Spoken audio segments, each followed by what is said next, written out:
Just welcome to TSG Uncut. I'm your host, Sean C.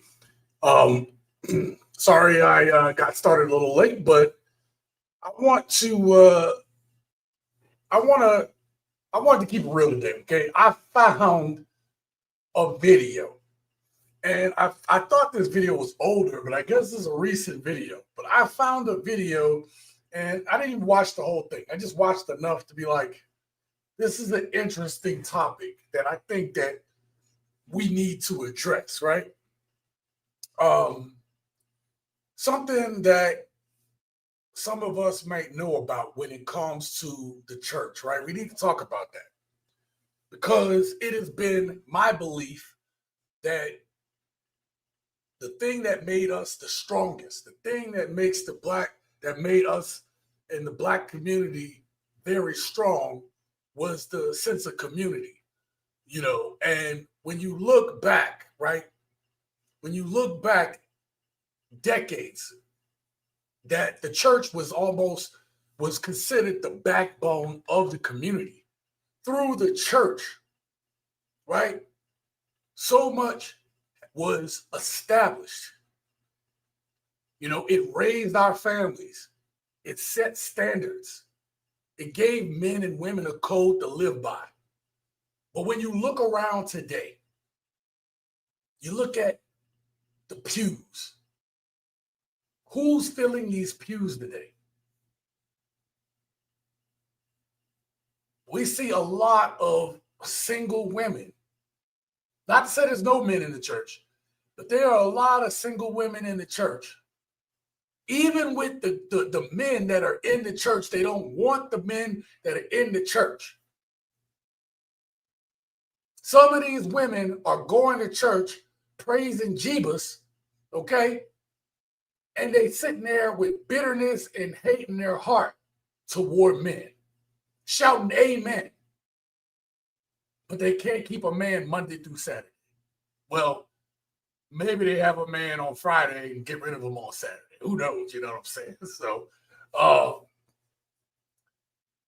look, this is the part that nobody wants to admit. Like the church has almost become cover for some people. They can cry about being like that Proverbs 31 woman, right? The virtues that a man should look for in a woman. But in reality, do we have a bunch of entitled, angry women who will refuse to change? And when it all falls apart, who do they blame? They still blame men. Or, you'll see them say, well, God hasn't sent me this man yet. But he's out there and God is going to send him to me. I mean, I really want you to think about that for a second.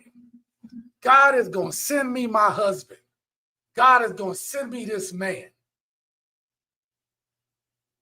We're talking about there's like 2 million more Black women than there are Black men. Let's take out all the other assumptions. We're just talking about grown, single Black or Black men and Black women. If you tried to pair them up, we'd still be 2 million off. 2 million women wouldn't be able to have a husband.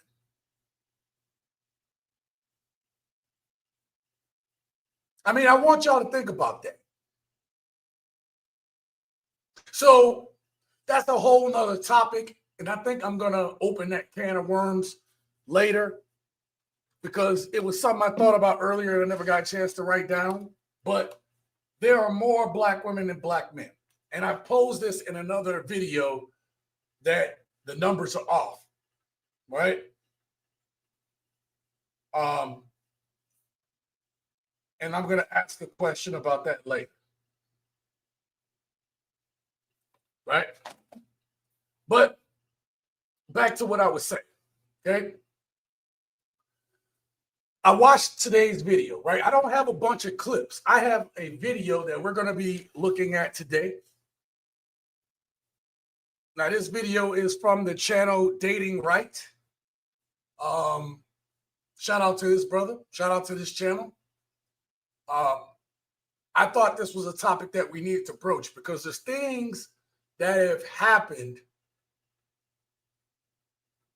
between men and women, black men and black women in particular, with respect to the church and how we look at things that I think has made it very problematic. Part of the contributing to some of the problems that we have with dating relationships today. And I used to be in the church. Let me tell you all that from the beginning, okay? I meant to have my Bible that I had from when I was younger. Well, I was a young man with the Bible I have. I think my son has my original Bible from when I was like 17. So we're talking almost 40 years ago, right? But I have my Bible from when I was a minister. I was actually going to be working on becoming a minister. And there's a bunch of things that I've been through that I've seen. So as much as I talk about being a trout-mouthed heathen, I do understand the word. I'm not saying I know it all, but I'm saying that I know my word enough that, you know, I don't sit here and boo-hoo about things because I understand what it takes in order for you to see change. I understand, and we're going to talk about all of that when we get to it. Listen, that video, we're going to watch this video, and it's called Why, oh, no, I wrote, that's the wrong one. I think the church lied, we're all single. Christian women are refusing to take accountability, right, by the channel Dating Right. And gents, the church didn't lie. I believe that these women lied to themselves. I believe that churches started lying to these women for one reason or another, right? I'm not here to knock God. I'm not here to really necessarily knock the institution of churches. I'm just saying that you had women that basically thought they could pray away accountability, shout away responsibility, and still somehow end up with a husband doing everything that they want to do, okay? Basically doing the things that they want to do and thinking that God is supposed to bless them.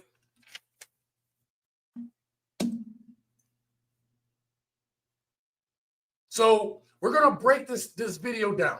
I have no other clips other than this. I've only watched so many minutes in. So we're actually going to watch this together and go over this together. All right? We're going to stop when it gets real. We're going to pull back the curtain when we have to for these so-called church girls. So I want y'all to do me a favor real quick. Make sure y'all hit that like button. If you're coming into the chat, announce yourself if you're here. Let me know that you're here, because to me, one of my favorite parts of the channel is shouting out the gents. That's you, anybody who watches and supports the channel, okay? I can't stress to you how important it is for you all, your support of this channel. I put out a video the other day, and it's like, you know, YouTube shows you your top 10 videos for your most recent videos. And the last video is about a 17-minute video that I actually put some time into because I was trying to show y'all something. And it said to me, it said that this video is not doing as well because your viewers aren't watching it as much as they used to, as they normally do.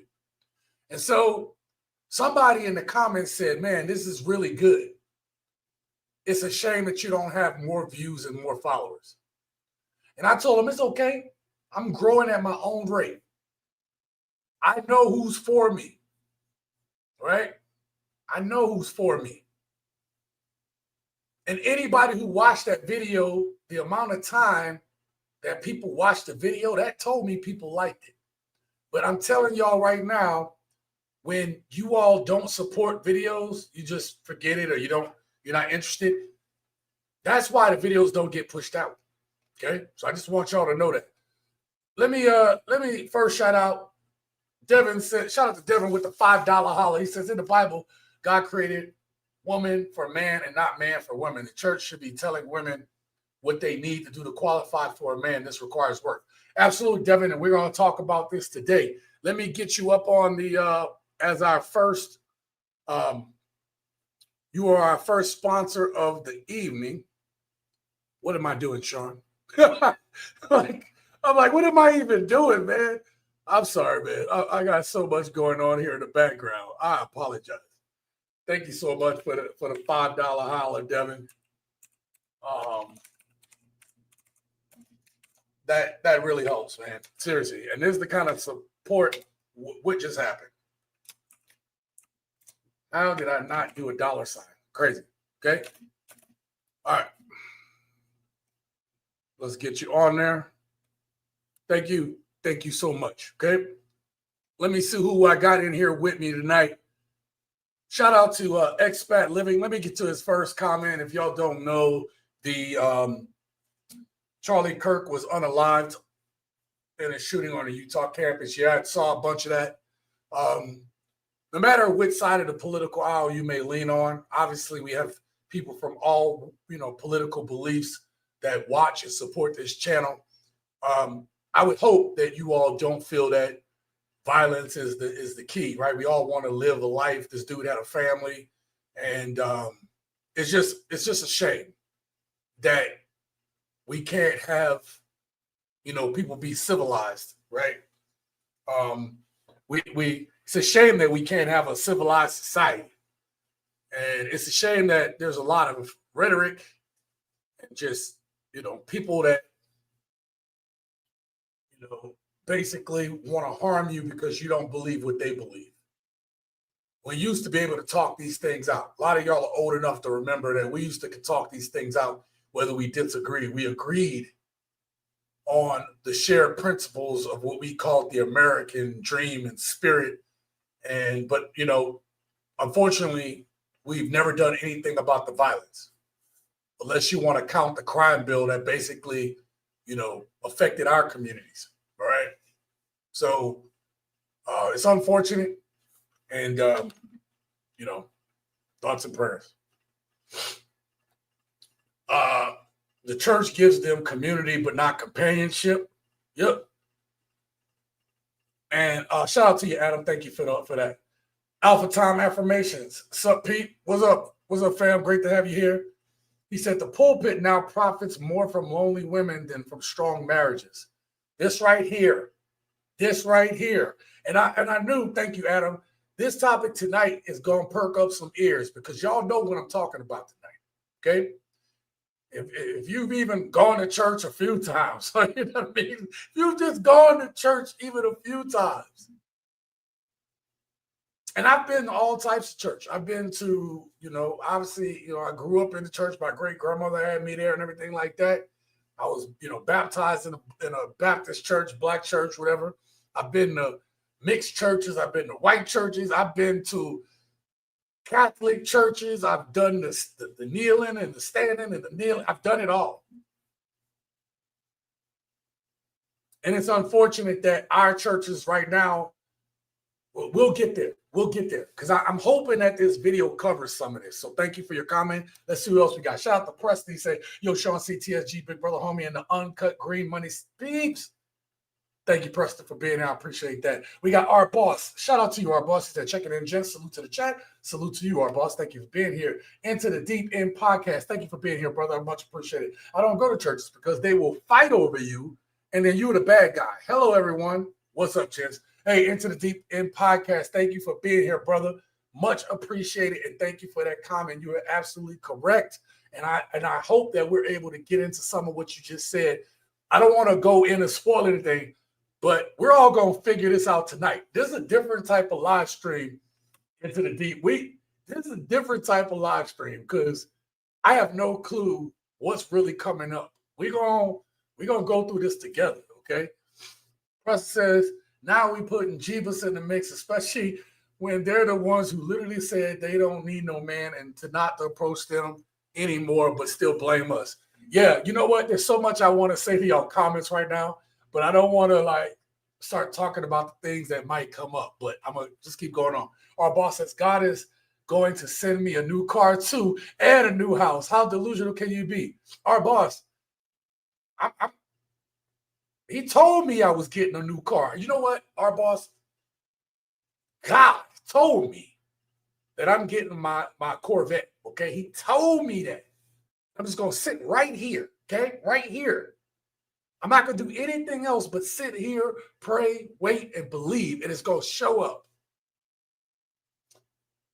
That right there, if y'all don't realize what I just did, that's what this comment is talking about. Thank you for that one. Divine Walker 5. What's good, crew? Divine Walker, man, thank you for being here. He said, church has retired 304 is desperate for a retirement plan. Yo, I almost, like, there's a video I want to make. I'm probably going to make that video soon, but, you know, things are getting bad out there, and I want to, and we're going to talk about that in a future video. That's why you got to subscribe and be, you know, put your alerts on for this channel, because I'm working on things. I'm working on things, man. There's nothing to think about or talk about anymore. They're the ones who created this division between men and women when they said they were strong and independent without men. Preston, like, they said it. Spade 25, thank you for being here. He said, church turned into the sisterhood over the years. Yes, it did. And I want to hear from you all tonight, okay? Thank you so much, Spade 25. I want to hear from you all tonight as we go through this, right? Because what I want to know from you all is if you have been to church, okay? I'm going to ask for the people who've never been or don't go. I'm going to ask you all too. But for the men that have gone to church and stopped going, I want to know from you, why did you stop? You ain't got to tell me right now. We're going to get to that. I'm going to ask that question as we're going through this. And I'm going to tell you I'm going to tell you my personal story, right? I just told you all that my Bible says Minister Sean C. Okay. You might say, well, Sean, why'd you? There's a number of reasons for it, but I'm going to tell you one of the stories that made me back away, not necessarily from God, right? Because I still have my faith. Again, I might be a heathen, but I got faith. I believe. You know what I mean? Like, but I'm not going to sit there and be a trick. Like, anyway, I'm going too far with it, but y'all know what I'm talking about. I want to hear from you all why you all may have walked away, or at least, you know, your faith is practiced elsewhere. We're going to talk about all of that, okay? And I'm not trying to turn people away from going to church. That's not my intent with tonight's video. It's just to look at the behaviors, the process, the thought process, what's going on, so we can rationalize what the hell? We can rationalize it. How do you expect Jesus to man in your life if you are out there looking? Also, Jesus is not going to help you find the wrong partner. Yeah, hey, Adam, we're going to get into all of that. We get into all that. Donald, man, thank you for being here. He said, religion, division, a human submission, hypocrisy, condition. Ooh, you know what, Donald? I'm trying not to go there tonight, because that's not my intent with this channel tonight, or this channel, or what I'm trying to do.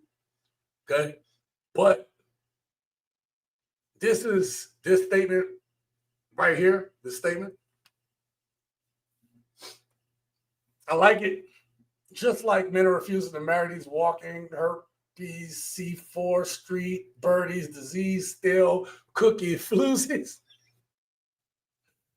Respect to all the gents. Respect to you, Donald. Thank you for that. Adam says, how do you expect Jesus to find you a man in your life if you're not out there looking?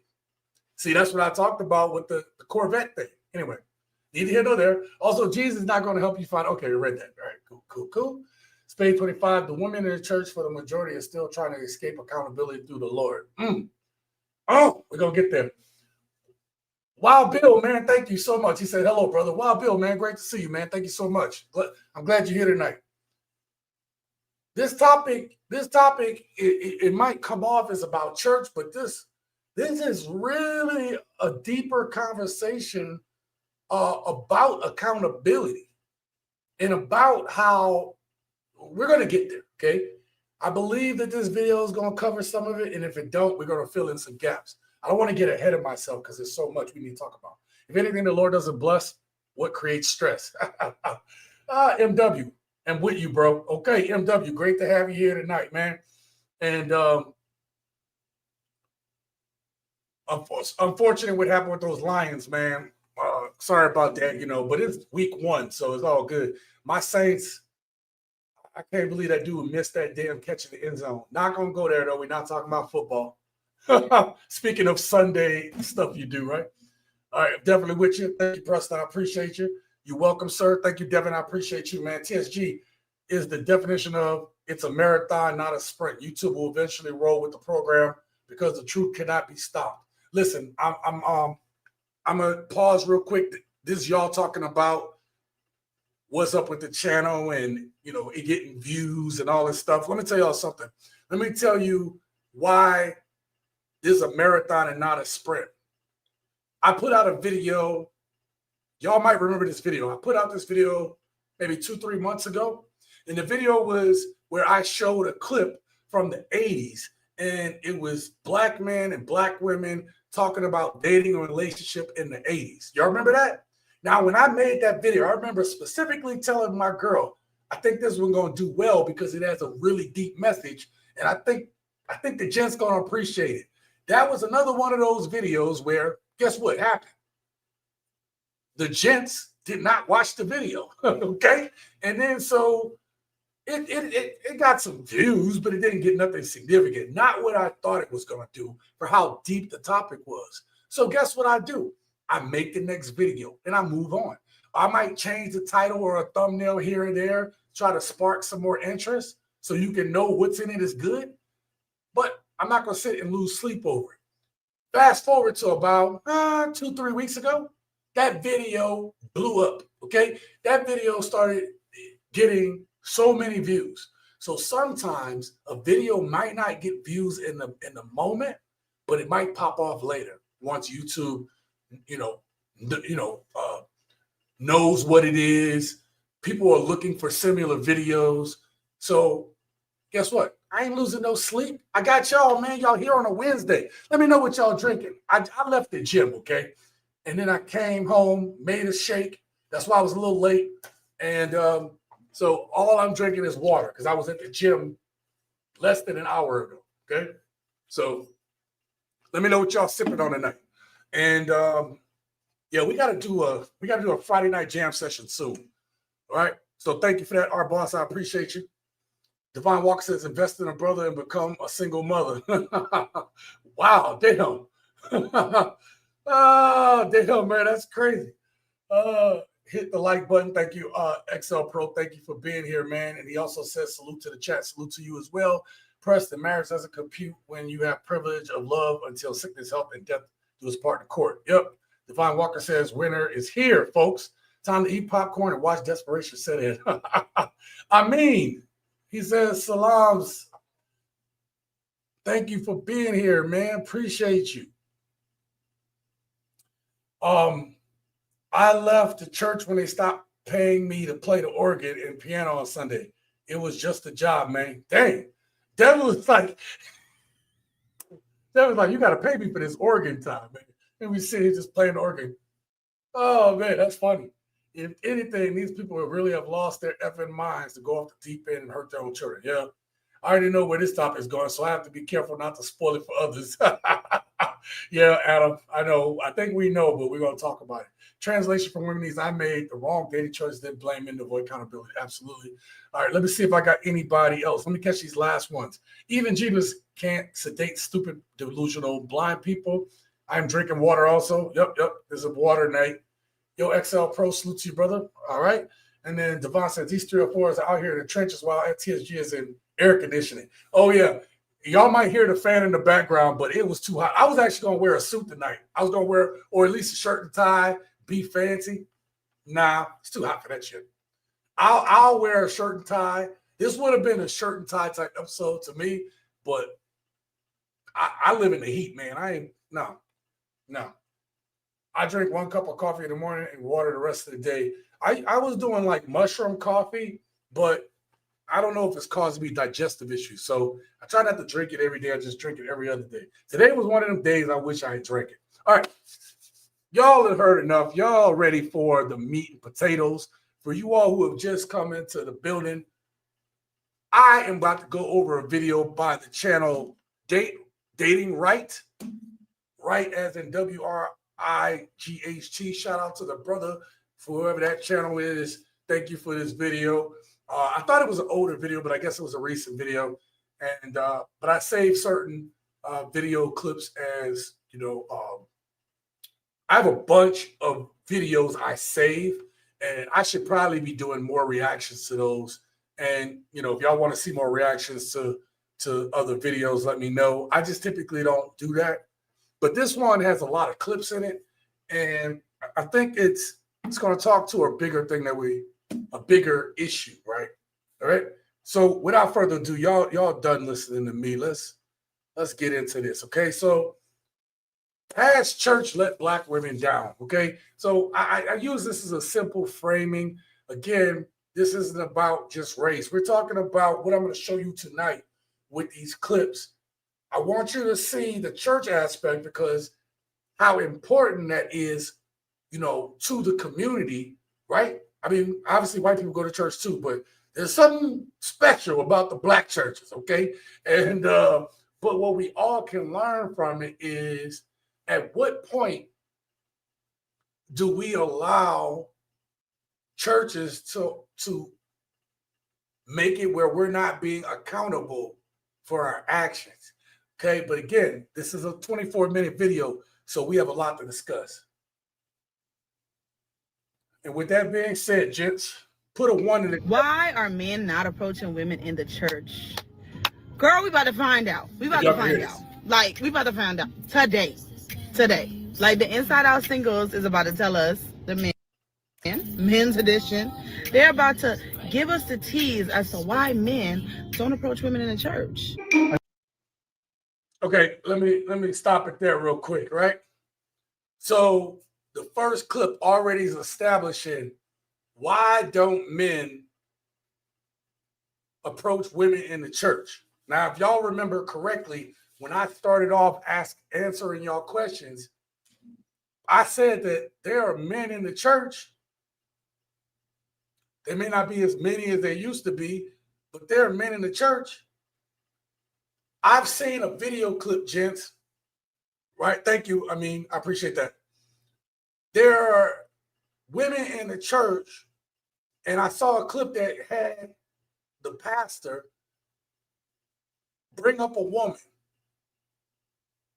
And then he basically was talking with her, but talking to the congregation. And he asked this woman, he said, how many of y'all single like this woman is right here? And the women were raising their hands, oh, we single. And there was a lot of women that were single in that church. He said, all right. I want y'all to watch this. Every single man, every man that is single right now, I want y'all to raise y'all hands. Then they started raising their hands. And then he was like, I want y'all to come up here. So all the men marched up there that was single, right? All the men marched up there. And then the pastor said, yo, we got all these single women talking about where the men at. We can't find no man. And blah, blah, blah. You got all these dudes right here that are single. And they're in the same faith you are. They are here at church just like you are. They believe like you do. Well, do they believe like you do?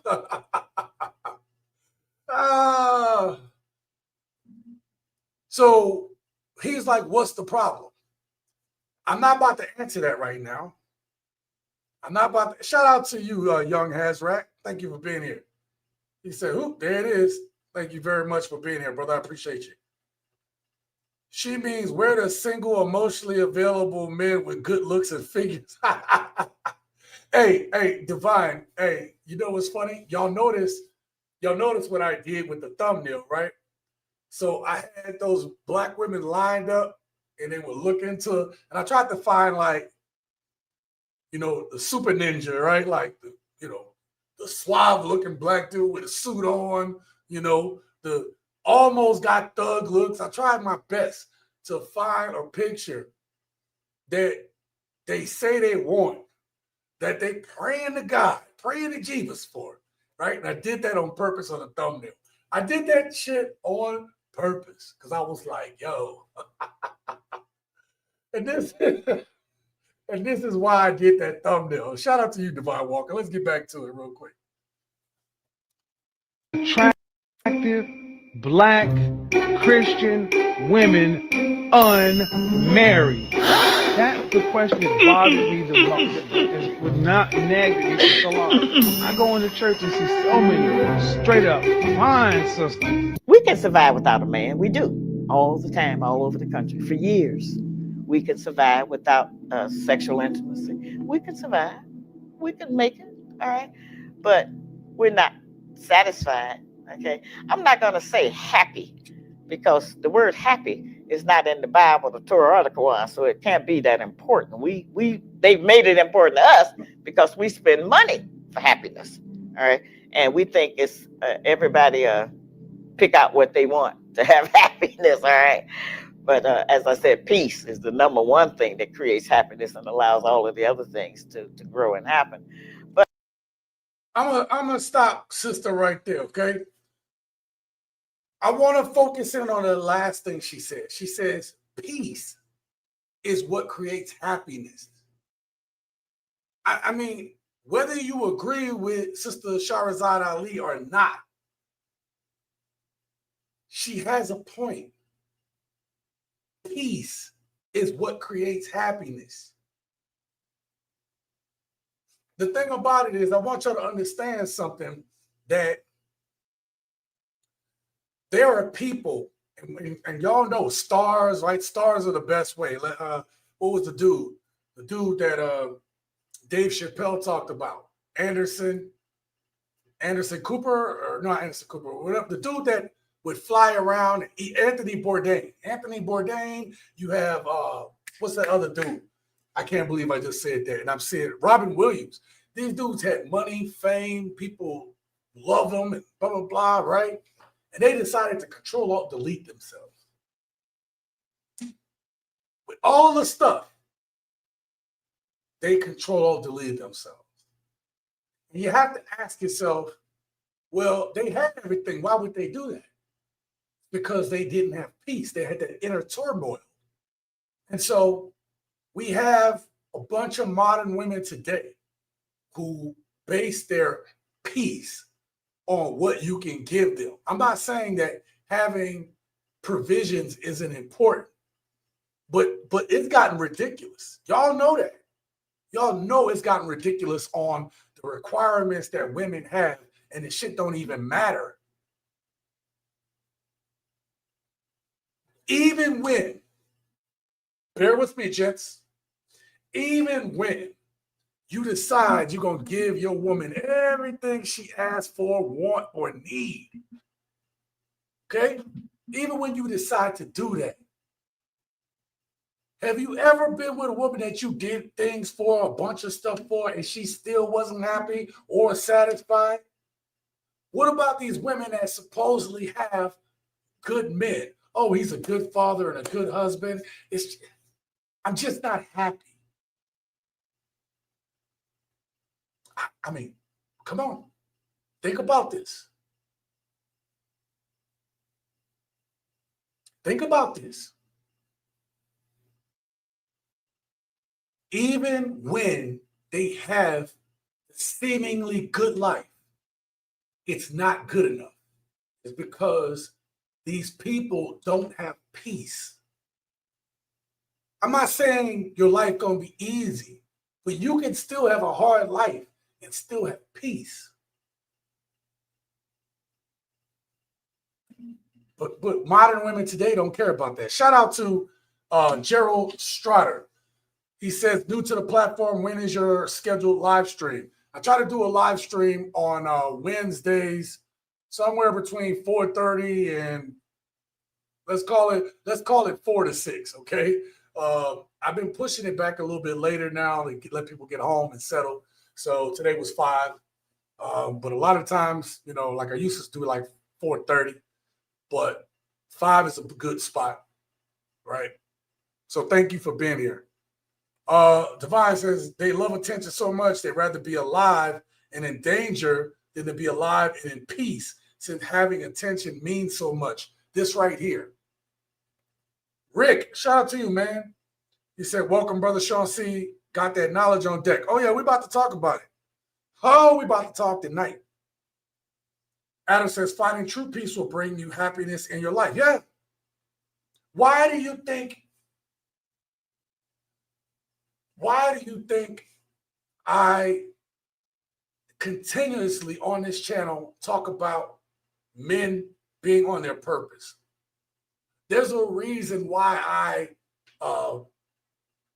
talk about that. Not only just for talking about its sake.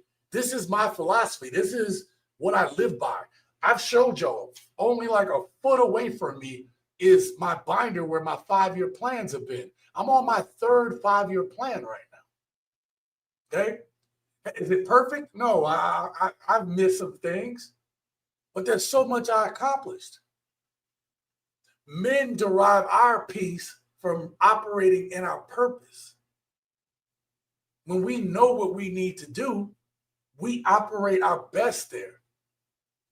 And especially when we have someone that we're with that is in support of that. You know? And that you all get along, that you all are working together. Women have forgotten what brings them peace.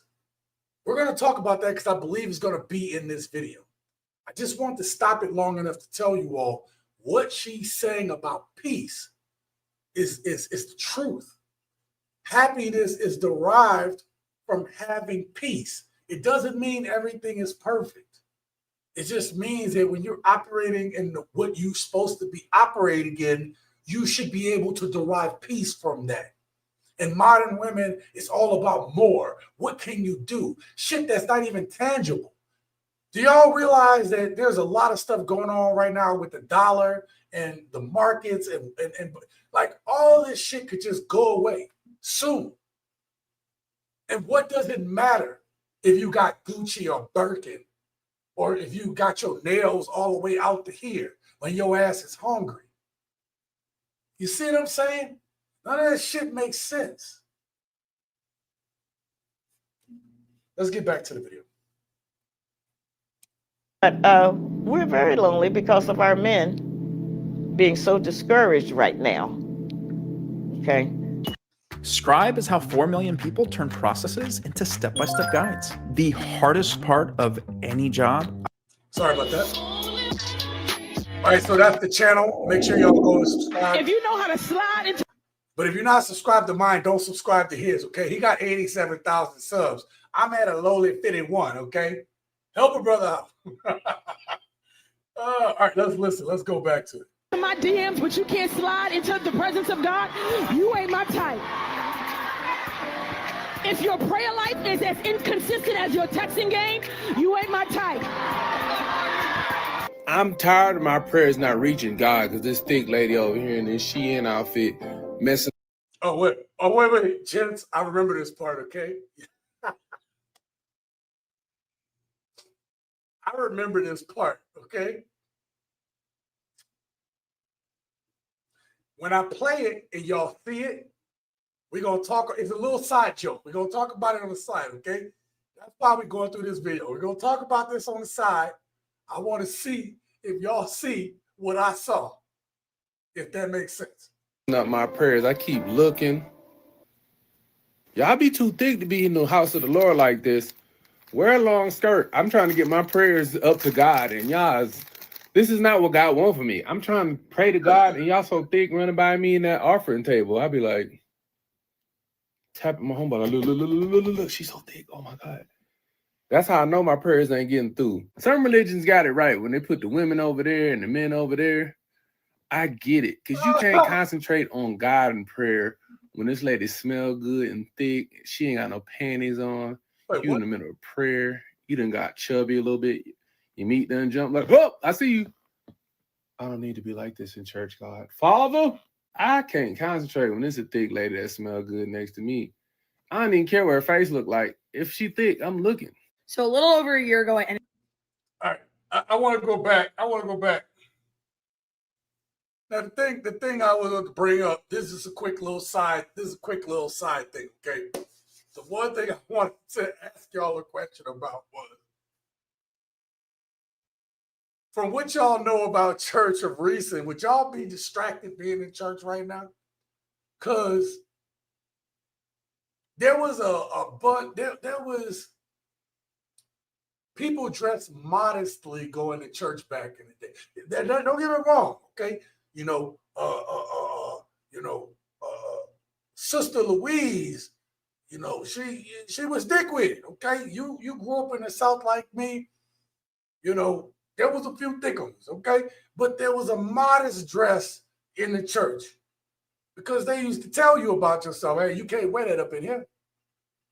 Now, let me know what y'all think about the what they wear at church nowadays. Let me hear from y'all down in the chat below.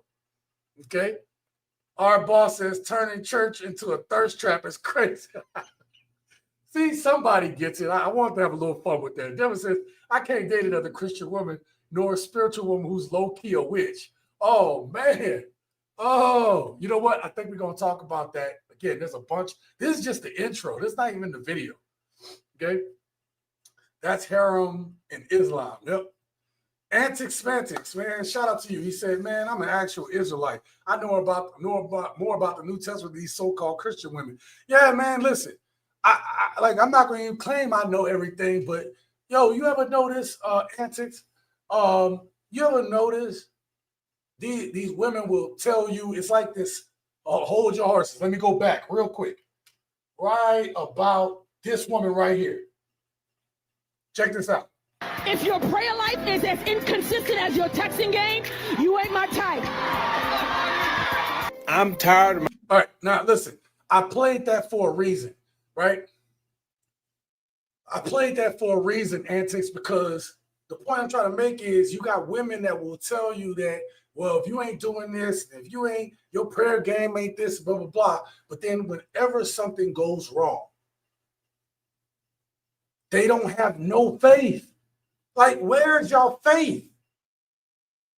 Like they sit there pray for stuff and don't believe it. They don't take the action necessary in order to make their faith whole.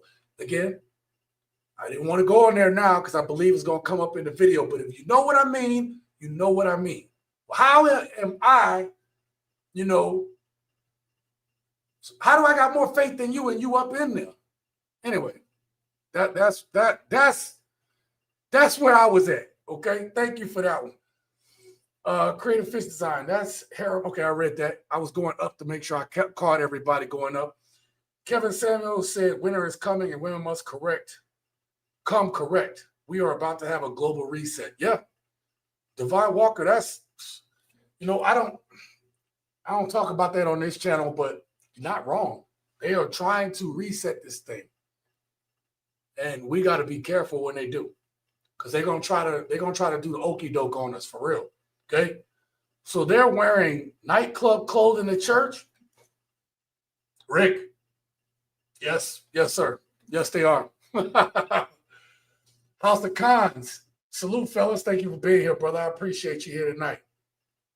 All right, I'm gonna catch a few more of these comments. We're gonna get right back into it. Singer says it's worse than the club. Yeah, it is. It is, man. The absolute nerve and audacity to go to church looking like a walking pile of hypocrisy and designer heels from Catastrophe Hell City. God dang, Preston. Oh, shout out to Johnny, man. Johnny Colquitt. He said, man, it's a great show, Mr. C. Ain't nothing. Hey, appreciate you, man. I want to do something different tonight. So you catching this? Anybody catching this for the first time? This is the first time I've looked at somebody else's video and then built a live stream off of that. And if y'all like this style, trust me, I got a bunch more videos that in my little list that, TSG topics that I'm like, hey, maybe this would be a good idea. Okay. It's harder to plan for this type of video because, I don't know what we about to see. I know a little bit of what we about to see, but I don't really know. We actually going through this at the same time. No, absolutely not, especially when it comes to the house of the Lord. Game over. Young Hazard says 100%. Thank you. I think Jesus would have a hard time paying attention with how tight these dresses are. Sean, shout out to you. Another Sean out there. Sean Appleton, right? Yeah. Hey, Sean, man, I think you're right. Listen.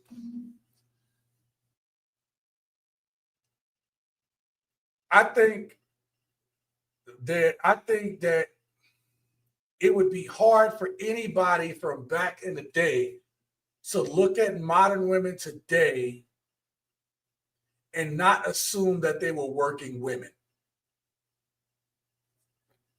Tell me I'm wrong. Some of y'all are older than me.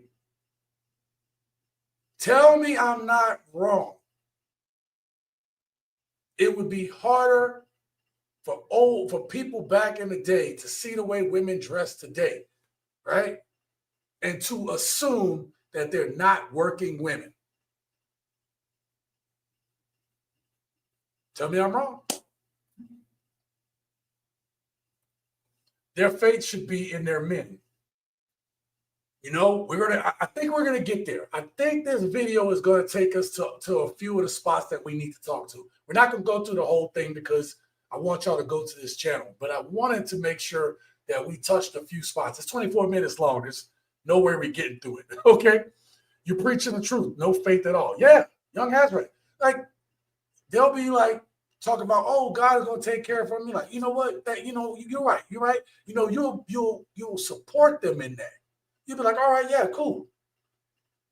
Good luck to you. God bless you. Right? You'll tell them everything they need. And then you see them a few days later and they're still crying.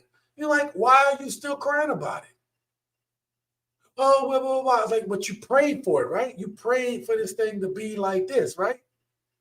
Yeah. Are you doing everything you're supposed to be doing for that thing? Yeah. Then let it go. You prayed about it. Have faith on what you prayed for. Have faith in the actions that you're taking. Walk in the thing that you say that you won't. Yo, to me,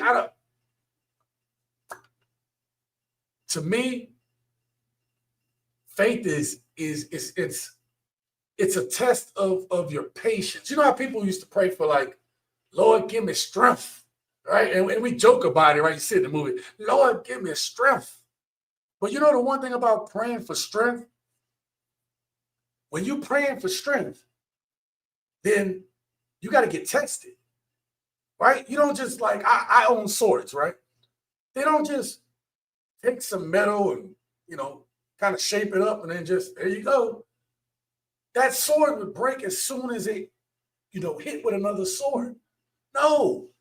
To make a strong sword, you have to shape it. You have to beat it. You have to put it through the fire. You have to keep beating it, keep heating it, right? Even this channel. I've been doing this shit for 5 years. And shout out to the person that said, well, this channel should be doing better. Maybe it should, but I'm not losing sleep over it because this channel has been beaten through the fire, beaten again through the fire. And then when it's just right, you temper it so you lock it in to whatever it is it's going to be. And when it comes to modern women and their faith and even some dudes, right? Just people in general, just a lack of faith. And I'm not saying it's easy to have faith when things are hard. I'm not going to tell you all that. But there's something to be said for when you're going through something and you're doing your best, but you believe in what you're doing. And listen, I'm not saying you're not going to have moments of doubt. Even Jesus had moments of doubt when he was in the mountains by himself in the wilderness. But you still persevere on. And these people today are just no perseverance. Oh, I'm sorry, the super chat in there. Shout out to you, young. Yeah, shout out to you, singer. Right, real quick. Forged in the fire. Yeah.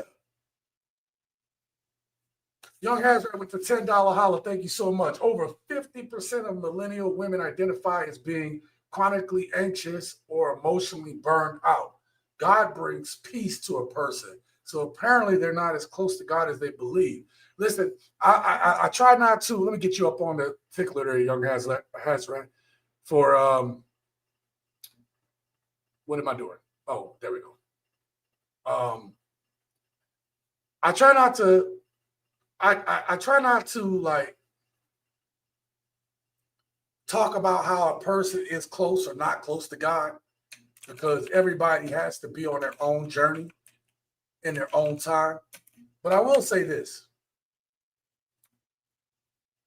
If you're going to come to me, you're going to come to me and you're going to tell me about something that you ain't doing, or, you know, when I give you the advice or I'm telling you something to help you, you ain't going to listen. And you think you doing it, whatever, then do it the way you're going to do it.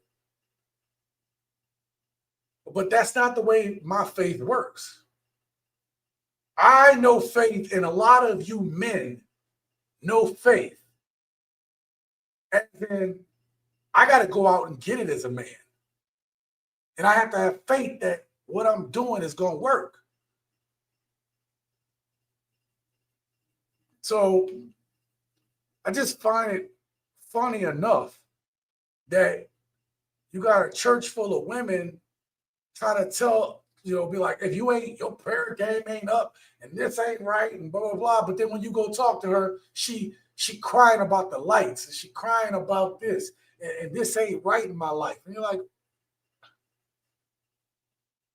how are you sitting here waving your finger at people and you ain't got no damn faith? You have nothing to show me. You have nothing to show me. If I am to you as a candle that's not lit, right? So as a heathen, you're an unlit candle. And as a believer, you're supposed to be a lit candle.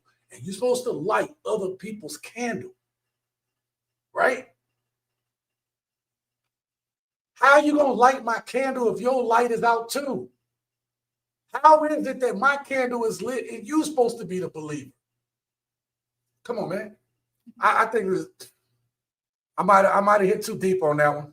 Oh, sorry, I hit the wrong thing. Might have went too deep on that one. Might have went too deep. Thank you so much, Young Hazrat, for the $10 holla. Let's get back to this video, man. Where was I at? I don't want to hear about that one. Let's go right about here. Okay? Let's get back into it. I'll get to y'all comments, but let's get to more of the video. Are a faithful, hopeful community. A lot of these women do feel like all they got to do is just stay prayed up, doing the right thing, and eventually they will meet their husband. Now, I do believe that a lot of these women will find husbands in marriage one day, but let's be real, a lot of them won't. I'm almost afraid to make this video because I know it's going to be some. Shout out to this young lady right here living in the Ash Lane. If y'all not following her, I don't know if she has a YouTube, but I know she's on TikTok. Life in the Ash Lane. Check her out.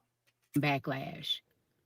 But I'm starting to believe that the church is keeping Black women single on purpose. Yo!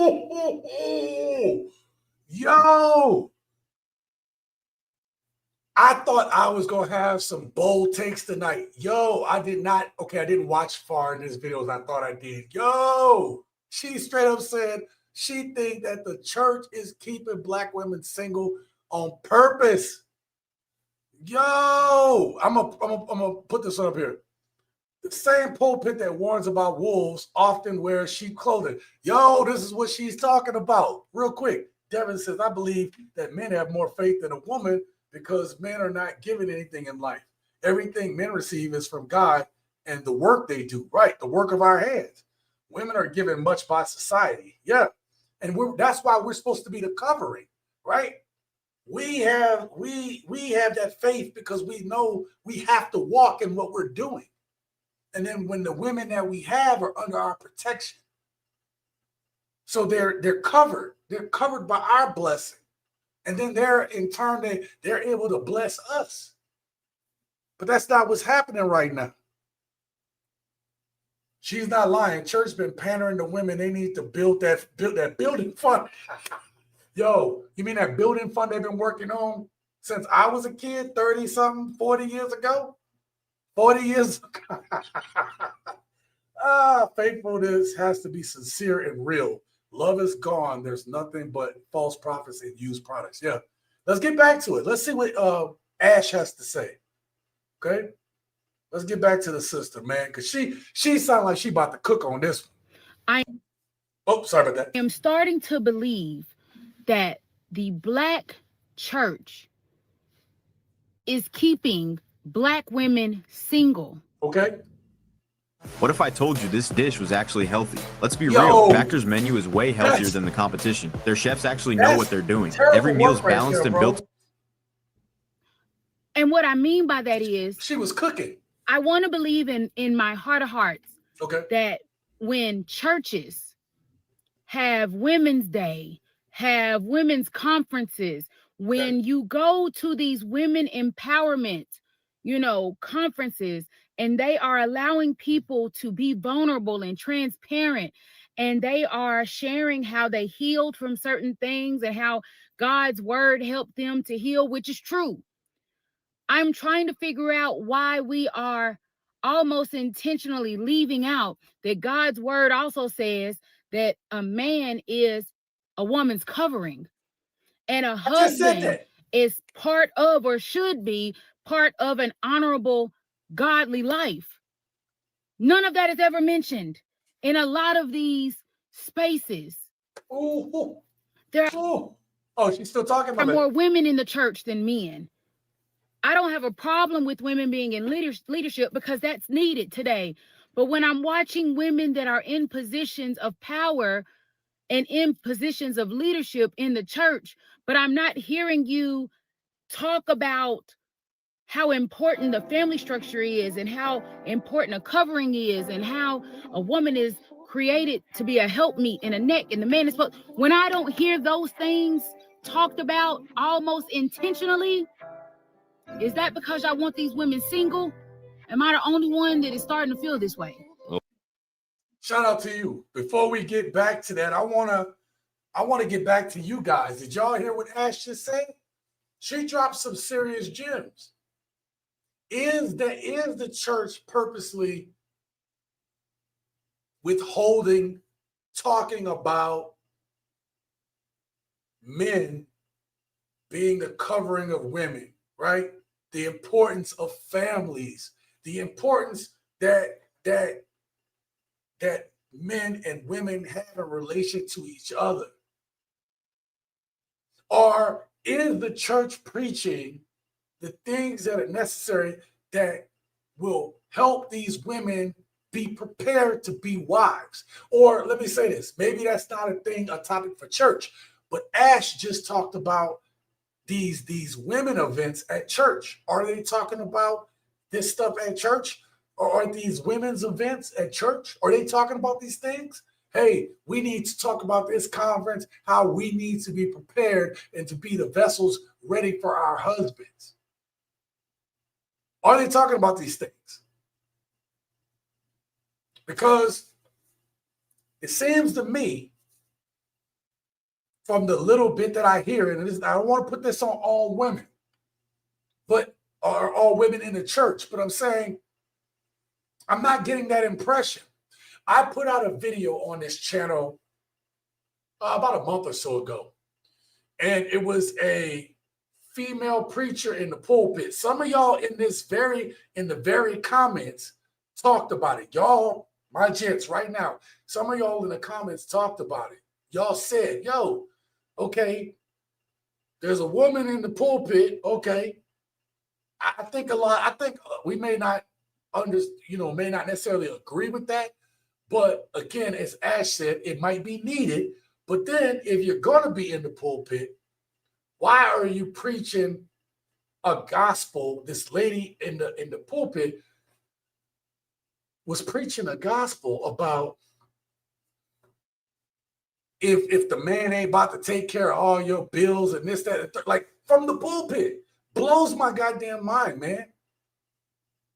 Like, you think that's the most important doctrine to teach these women?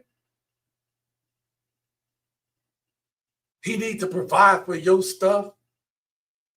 Yes, a man is going to provide. That's a part of the testing process. Just like we talk about testing, we know y'all test us on that. Or the way it was supposed to be is the father, the brothers, the uncles, they test the man to see what that man's mettle is. My God, man. I'm going to go from the bottom and work my way up. Church emasculated men. Why go when you're not appreciated? Rick, this is a great point. And I think I'm hoping what you just said pops up in this video. So I want to be careful about not going too far ahead, but this is a great point. If it don't, we'll probably get back to it somehow. The church stopped being a sanctuary when the pulpit became a business plan. Oh, man, you all are hitting on it. I'm just going to read these comments. I'm sorry. The church teaches women to pray for a husband, but not how to prepare for one. That's exactly what I was talking about. Preparing for that. Yes. They lose their blessings for the greener grass that's molded and stale cooking. I didn't even read who wrote that. And I started reading. I was like, this guy, it's like a Preston quote. Then I looked over and saw like, oh, crap. You got me, Preston. You got me. Adam says they wait for a miracle man while the calendar eats their youth. And so we talk about that in the videos, Adam, right? And I don't want to bring it up here because that's a whole other topic, but women are supposed to secure their man when they're their most, at their prettiest, their youth, their fertility, all these things. And I don't think women understand, like, biologically, that we're attracted to that. There was a chart, and I used to have it. I used to keep this chart, this graph, and it showed about men's interest in women. And it looked at, like, all ages of men and then versus women. And the majority of men, not that they want to date this, but the majority of men felt that women are at their peak beauty, their most beautiful, right about the age of 22, 23. That's where the consensus of men thought that's where the peak beauty is. And that's across men of all ages, right? Or men, right? So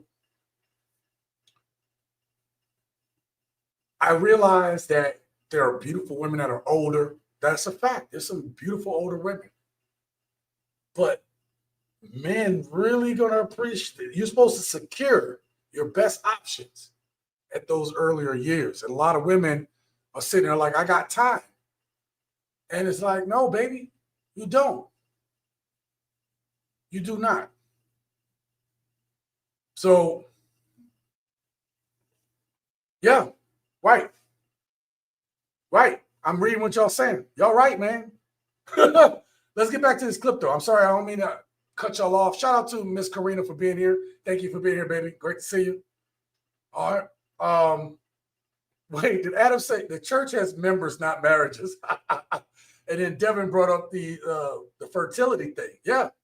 Listen, part of, you got to understand, we can sit here and say, oh, everything's new now and it's different. No, baby, no. Biology is still in play. There's still the biological aspects that we cannot ignore. The biological aspects of attraction. And fertility is part of that. It is part of the reason why men across the spectrum are attracted to younger women. And I just put out a video about, like, you know, older women hating on younger women, hating on older men for liking younger women. And part of that reason is biology. We are biologically attracted to what's fertile because men, unless something happens or you decide to get yourself snipped, you can produce sperm like there's fathers 70 years old. You know, who was that actor that just had a kid at 70 something years old? It's crazy. There's a singer or an actor, but the point is, so I'm just saying, y'all get mad at us for us being men. And I'm not trying to sit here and say, well, old ass dudes should be talking to young ass girls. That is not what I'm saying on this channel. I'm just trying to say that women should be cognizant, instead of wasting their youth and their beauty, or at least their fertility, all the things, you give it to the worst of men, and then a good man is supposed to settle for you after you done been ran through. And that's been the, and listen, I'm going to say this before we get back into this, because I think I said this in one of my last videos, but I want to make this clear. More men would probably still talk to women that have a past if those women acted like they understood or learned their lesson and took accountability. See, women today want us to accept them and their past just as they are. But if you haven't made the changes from that past, like, and a good indicator of that is if you have a past. I'm not talking about you doing a bunch of crazy. I'm saying a past. You're a little bit older, and you still act like these other women out in the streets. And I think that that's what we're going to see in these videos today. We're going to see that you have a bunch of women who should be the best of, and they still act like the same women that we talk about on these channels, because they are the same women that we talk about on these channels. You can't get away from that accountability. Even men, you can't get away from accountability. Show me a man who isn't accountable, and I'm going to show you a man who is failing. I'll show you. Because life don't give a shit about you as a man. When you're failing and you're not accountable as a man, it catch up with you. Men don't have that luxury. Some men are not accountable. I'll give you that. But we can see them. Some of y'all modern women out there are pretending. You are pretending. Let's get back to it. Well, there's a lot of truth in what she just said. I actually saw a post that said churches control the mother, the prisons control the father, and the schools control the children. You will not hear nothing in church about the family structure, because they still want to present it to these black women like, oh, it's okay that you're single. You can go on being single and still be happy and live your life without a man. No. I just talked about that earlier, gents. I just talked about how churches today are not pushing that family structure dynamic. And I don't know if y'all understand how important family and community is to us. It's not to knock this or anybody else, but our superpower was the way our community was. That through the hard times, we have this resilience that people cannot understand. And the churches, the institutions that actually drove the civil rights movements and stuff like that, now we're all just fractured. Why isn't that being preached? Why is it that you never hear the female preachers preaching that?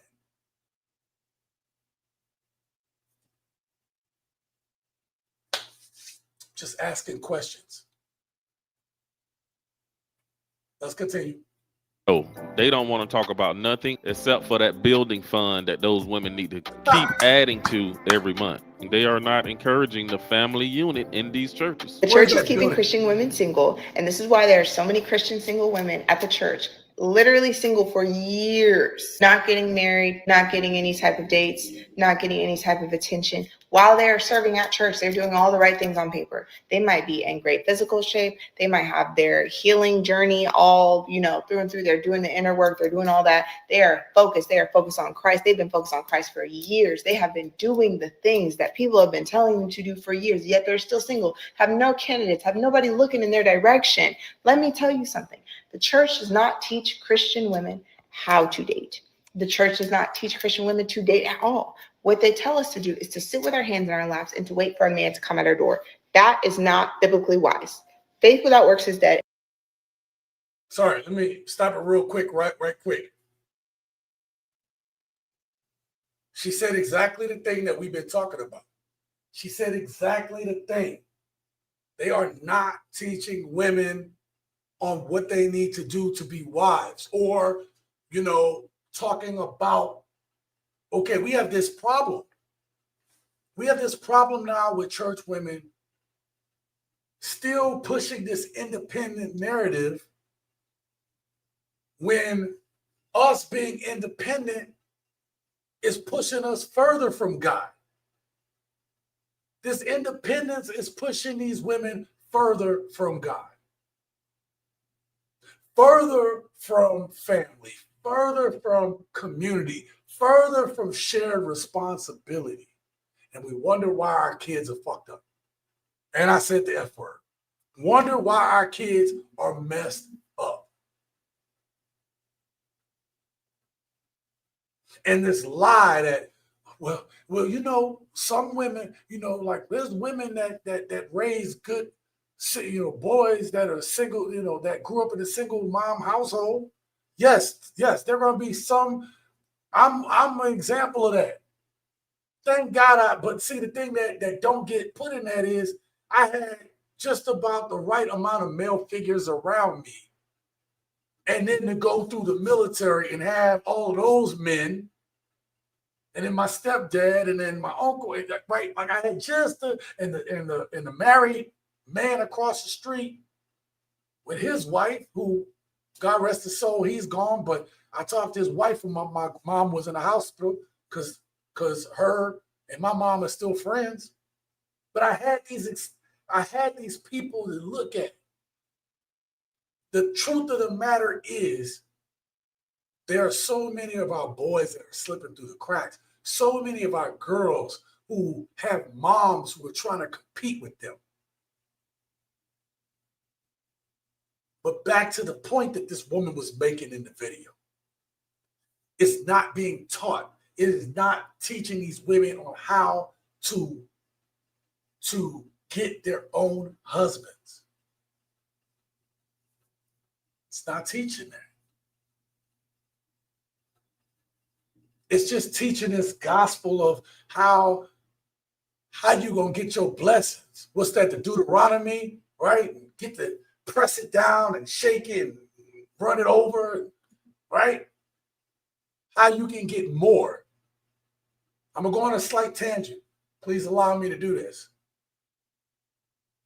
Most of y'all are old enough to remember back in the 90s and the 2000s when you had the gospel. That's when the ministry was starting to change. I would say that mid to late 90s, maybe the whole 90s, but definitely by 2000, you started having like the Creflo dollars and stuff like that, and these mega churches, and then flying in. They're on yachts and they're on jets, private jets, and now they're just bragging about what they got right in our fucking faces. So these churches started teaching this gospel of money, capitalism in the church, man. Now you have this mindset of these single, independent women who already got this mindset. And now only thing that the church can preach for them to get more money for that building fund is to tell them, hey, if you give, you tithe, God is going to give you tenfold, 10 times. Not even telling you the economics of that don't even make sense. Don't even tell you that that shit don't make sense. Meanwhile, the pastor of them got new cars and you can't even afford tires. The pastor of them got, they just got a new house and here it is, you about to get evicted. The pastor of them flying on a private jet and here it is, you're in a dead-end damn job. We are telling our women the wrong shit. And now I got these videos on my computer of these women crying now because they don't know what to do. And instead of building with their man, oh, I got my degree and I'm better. And instead of building with their man, their own man, to hedge against these type of times that are coming up, now they're online crying about why they out on the street and why they can't afford it. They're sleeping in their car and the shelters are closed. And I don't wish this on these women. Contrary to popular belief, I don't wish this on anybody because it's happening to men too. But y'all in the church teaching this goddamn gospel of plenty, instead of teaching them the gospel of having their own man, their own husbands, their own families, their own economic plans. Sorry I went on that rant. It's just frustrating. It's frustrating. Ooh, I got a little heavy. And that applies to every area of our life. If you have a job and you lose that job, are you just going to sit and pray for God to send you a new job and then just stay at home and not apply for a single job? No. If you lose your job, you're going to pray, Lord, please bless me with another job. Of course, there's the faith. But then after that, you're going to go searching for a job. You're going to be applying for jobs. And you're going to pray that God will bless you with the right job. If all you're doing is sitting at home doing 1,000 prayers for your future spouse, you are fasting, you are praying, you're doing all these other things, but you're not actually putting any practical works into dating, more times than not, you are not going to find your spouse. Right there. What that young lady just said, I'm going to back it up just for a second. I apologize. What this young lady was talking about right here. This right here. This is the faith without works thing that I was talking about earlier. You have all these people, oh, I prayed on it. Oh, pray for me. Oh, I'm blessed. I'm highly blessed and favored, right? I'm highly blessed and favored. And then you see them 2 weeks later, after they've been prayed on and the oil has been put on them, they crying. I'm like, why are you crying? Oh, this thing got bad. Oh, they didn't cut off this. And oh, my kids ain't doing right. And, oh, car that broke down. Oh, they tripping on the job. And it's like, well, okay, you prayed about it, right? Oh, yeah, I prayed, but oh, it's tough. Well, what you doing about it? Well, I'm sitting here and I'm waiting and I'm believing. I'm waiting and I'm believing that God is going to deliver me a miracle because He's going to come through. God is good all the time, and all the time God is good. See, they can repeat all the things that people say. But what this one young woman was talking about is the faith without works is dead. You got a bunch of people claiming they got faith, and their actions say they don't believe a goddamn thing they talking about. And it's frustrating to me. Is it going to work every time? No. But I'm going to tell you something I've learned in this life. Everything that you think you want, you may not need. But if you go after the things that you are supposed to, and you're putting the effort to get good at them, master what you're doing, to appreciate it, you may not be blessed with the thing that you asked for, but you will find blessings in other places.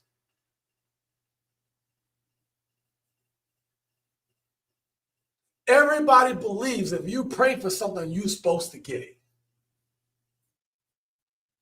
And the truth is, no. Sometimes if the thing you praying for, if you got that thing, you would kill yourself. Or it will kill you.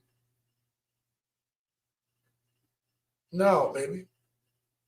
Let me give y'all another example, okay?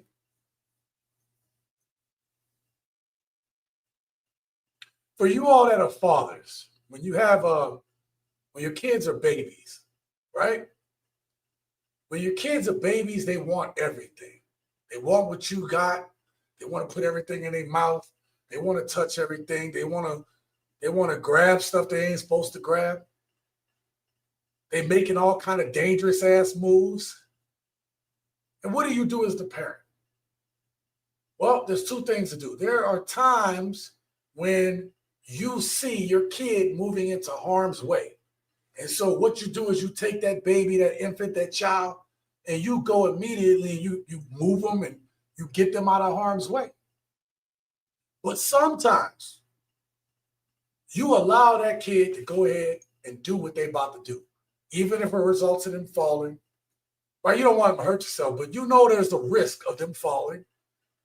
You know there's a risk of them, hey, they're going to start crying when they do fall.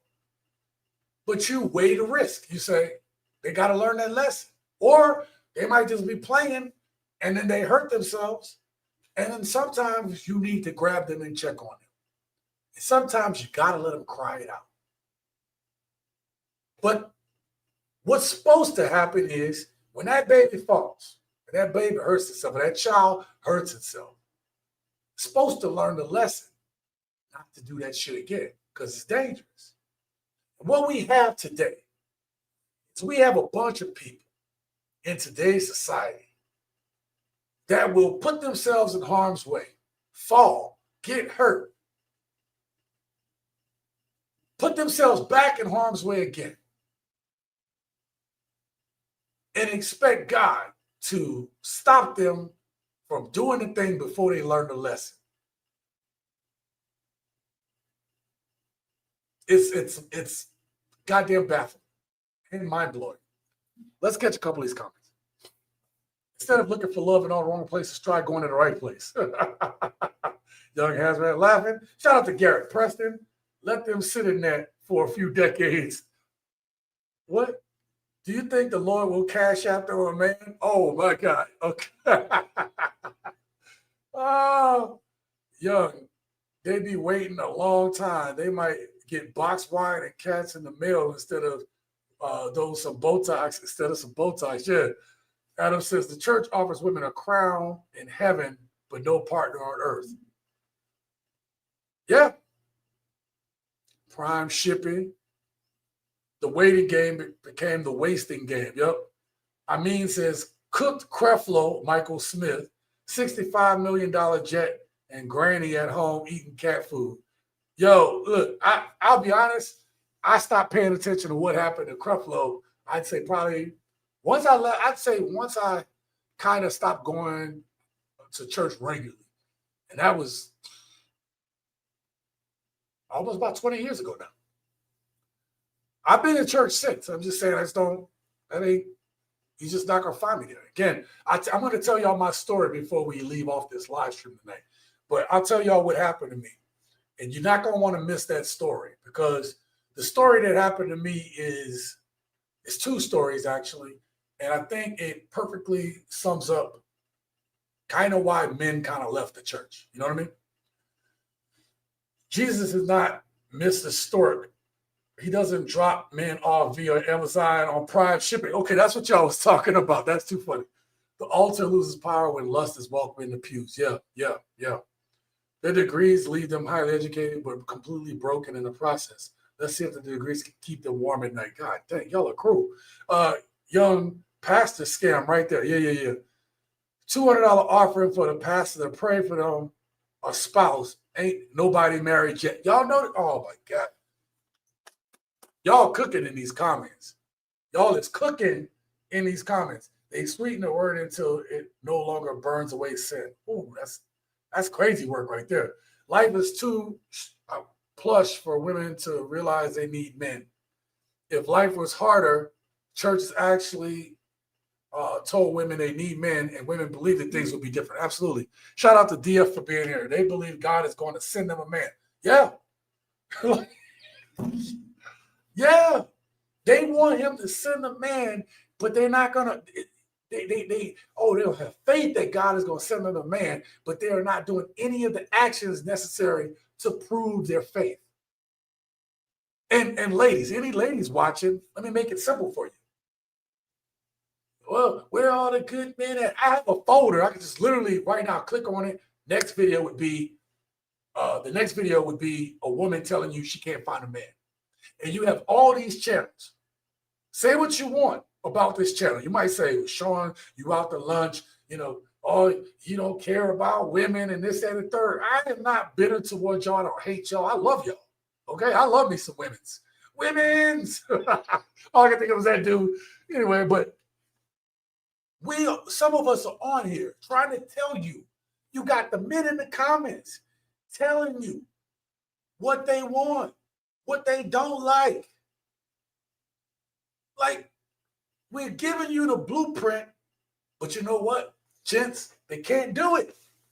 They can't do it because in their minds, they would be trapping themselves. Later on after this live stream, I'm going to ask my woman a question. I already know what the answer is, but I'm going to ask her, do you feel trapped? Do you feel trapped in this love? Do you feel trapped in this thing that we're building? And she's going to say no. Because it shouldn't be like you feel trapped. It should be she believes in what I'm doing. She values my opinion and respects me. And so it ain't no trap. This is what it is. I'm good. It's that simple. You know what though, gents? These hard-headed ass women ain't gonna listen to that. Because they are trapped in this cycle. They are trapped in the scripture, for the love of money is the root of all evil. Not money is the root of all evil. For the love of money is the root of all evil. And these women love the money. They're lovers of themselves, boasters of themselves. If I go back, matter of fact, let me show you all something real quick. Let me see if I can find this part. Nope, wasn't there, wasn't. Where was it at? Oh, I missed it. There's a part that was in here that we missed briefly. The young lady was in church and she was taking selfies of herself at church. Now, I'm not saying, I almost saw it. Oh, that's not it. The point is, I get it. You're going to church, you look good, you want people to see you. But I really want you to think about where we're at today with this shit. We are in a time where everybody got to post every goddamn thing that they're doing. Okay? Right? And I'm talking about, like, I get it. Some of us are, I am a professional content creator. Okay? This is my full-time gig, right? This is what I do, right? Not everybody can do that. Not everybody needs to see, when you talk about your relationships, not everybody needs to see every goddamn thing you're doing in your relationships. If we talked about just that alone, gents, hey, you can have a man, you can have all the stuff, but you got to get off social media. You got to stop. You can't post nothing else. Social media, you can't do it. Oh my God. You know how many women would be like, you are out, yo. Sean, I'm sorry I was with you until you said I can't post on social media. Yeah, you can't post on social media because I'm helping the chances of your relationship to have a better chance at lasting, at going a little bit longer. If you post on social media, you're not going to have a relationship. It's going to end at some point. It's going to end probably very soon. Nah, he got to accept me for me, and I got to post all of this. I got to post. I'm giving you the secret. I'm telling you what you need to do. Why isn't that good enough? And most of these women can't do it. They cannot understand that them posting, them needing attention outside of their own man is going to ruin what they have with that man. And they would rather keep posting than to actually show any type of loyalty or commitment to that man. And as long as that happens, you're going to be by yourself. Good luck. Good luck. All right, I think I rewound it back. Where are we at?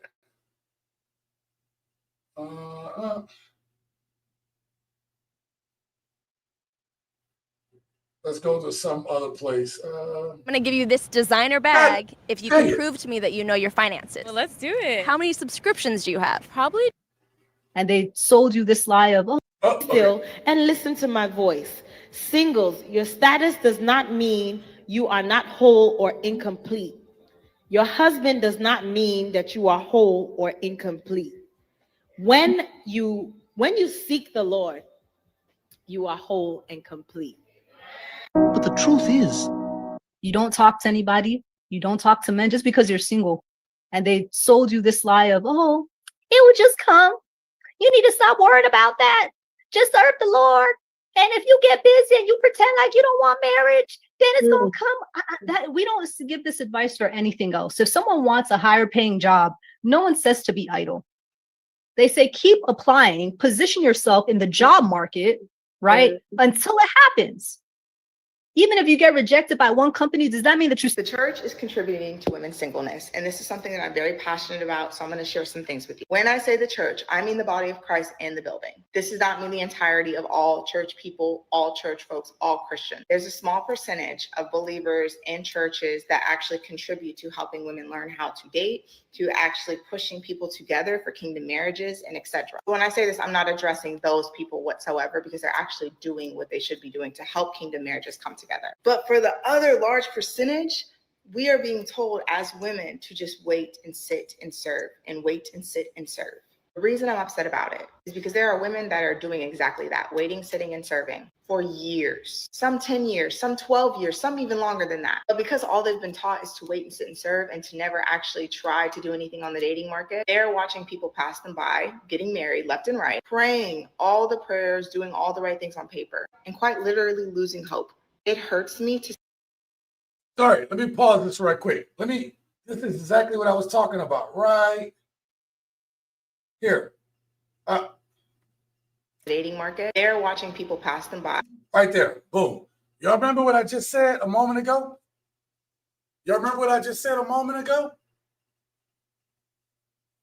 I understand that you're having a good time, this, that, and the third, but y'all, I don't think y'all understood what I just said to y'all prior to showing y'all this. I don't know what's coming up. I'm watching this as y'all watching this. I literally just talked about, even if this woman today found her dude, why do you have to post this? Oh, well, it's got to be inspiration. Let them know that God was in that. They can go to church. They can go to church and get that exact same feeling and same thing. Why are you posting this? Okay, you wanted to post this so that they can see about Jesus and the energy and the spirit, the Holy Spirit that's there. Okay, let's go back. What about right?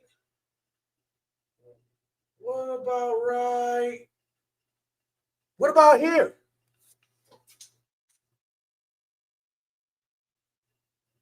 What about these little duck pouty ass lips? What about you showing off your little bag over there?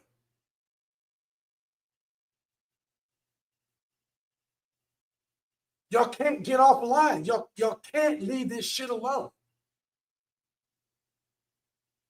And I'm going to tell you, I don't know about you all, gents. I'm going to tell you all about me. Soon as I see a woman that's like this, she got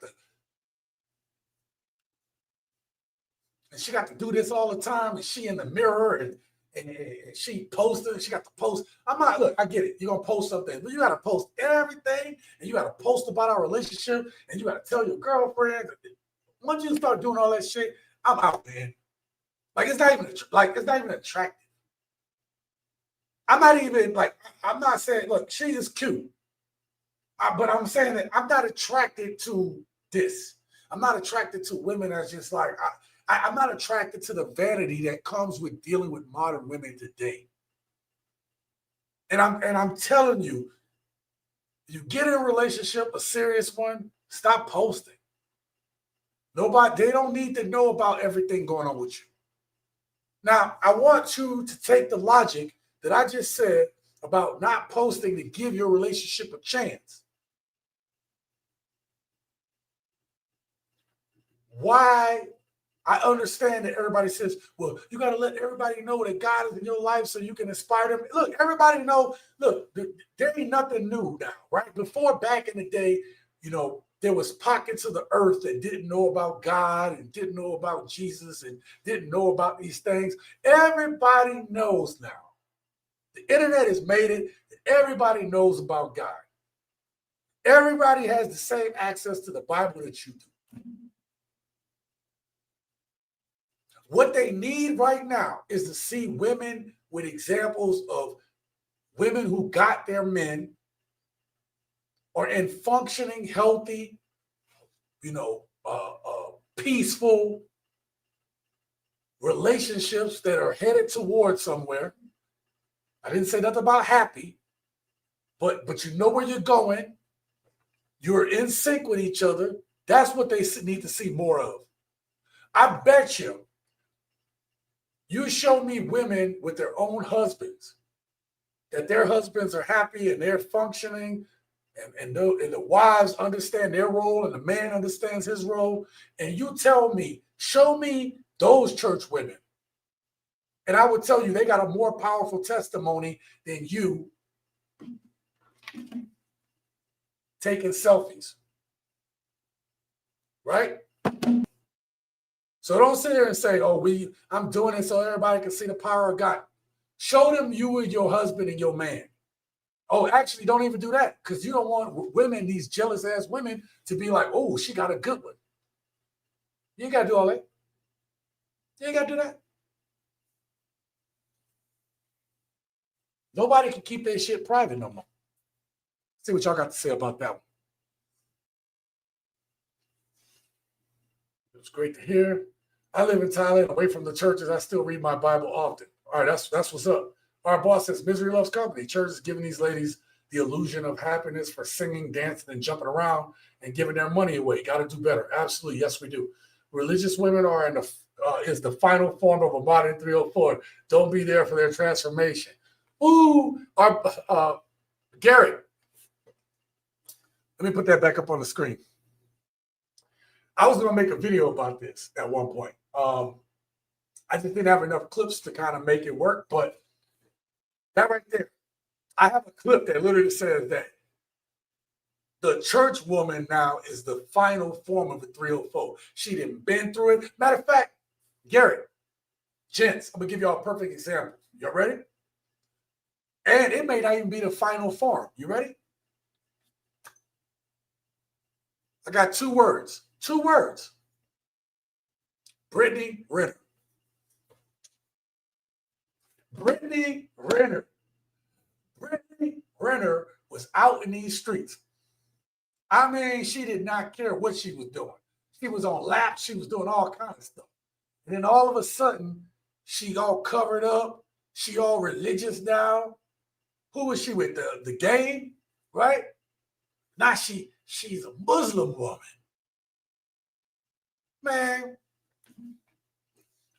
Now she back to 304 form again. Come on, man. Come on. She was out in the streets. Her value had dropped. Now all of a sudden, she's changed. She done found God now. Kevin Gates. I'm sorry. What did I say? The game. My bad. Kevin Gates. I am so sorry. Thank you, the champ. Shout out to you, the champ. Great to see you here, bro. Yeah, Kevin Gates. Sorry about that. But you know what? You know what I mean. You knew what I meant. Garrett was not wrong. Okay, he was not wrong. See how she jumped to religion when it didn't benefit her anymore to be a 304? Come on. Let's see what else we got cooking here. Let me see.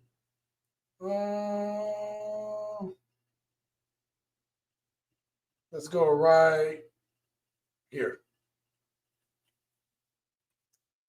She was with Kevin Gates. Kevin Gates made a new video saying her Kuda Kata ain't hitting on it.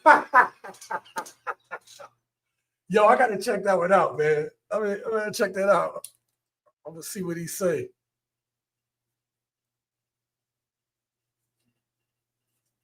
I'm going to have to check that one out.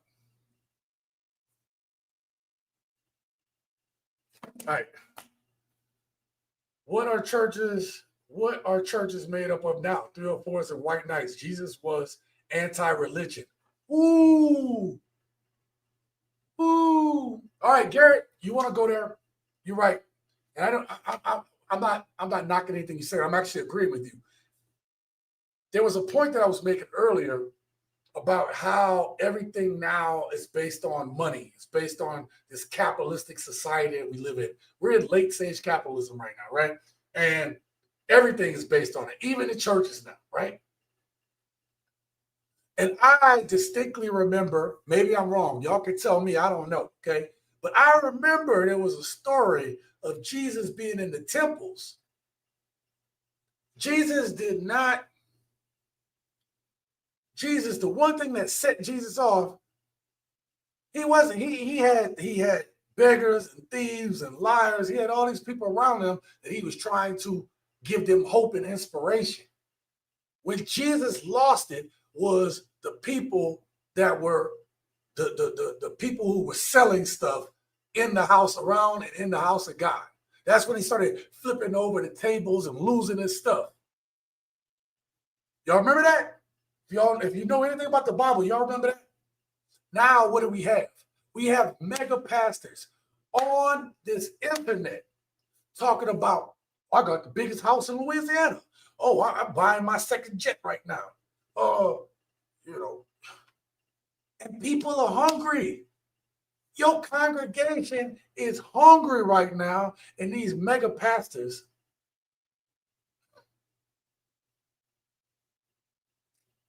I'm sorry. It's maddening. Now imagine if women were starting to be like, you know what? I'm gonna get my own man. Hang around people that believe in the same thing, having a man. There's a reason they wanted to get rid of family. Part of it was because of us. Part of the reason the church is now a place that you can't even go to no more, especially if you're a man, but because it was how we organized. And now we're divided. It was where it was where we had, leaders pop up from. Men of principle. And now we have you're starting to hear men's principles starting to solidify again. We have some weak ass dudes out there, don't get me wrong. But around this collective thought that we call RP, as I like to say, real pill, not red pill, real pill, right? We're starting to collectively I'm kind of done with the BS. Men are starting to collectively do that. The difference is women don't want to hear that. Women don't see the value in that. And I believe that this is all a part of the divide and conquer strategy. This is part of the divide and conquer strategy. And kudos to them, because they did a damn good job. They did a good job where these women today don't value anything that comes out of a man's mouth. Even when he's trying to tell them something that's going to save their life or help them do better. They don't see it. So,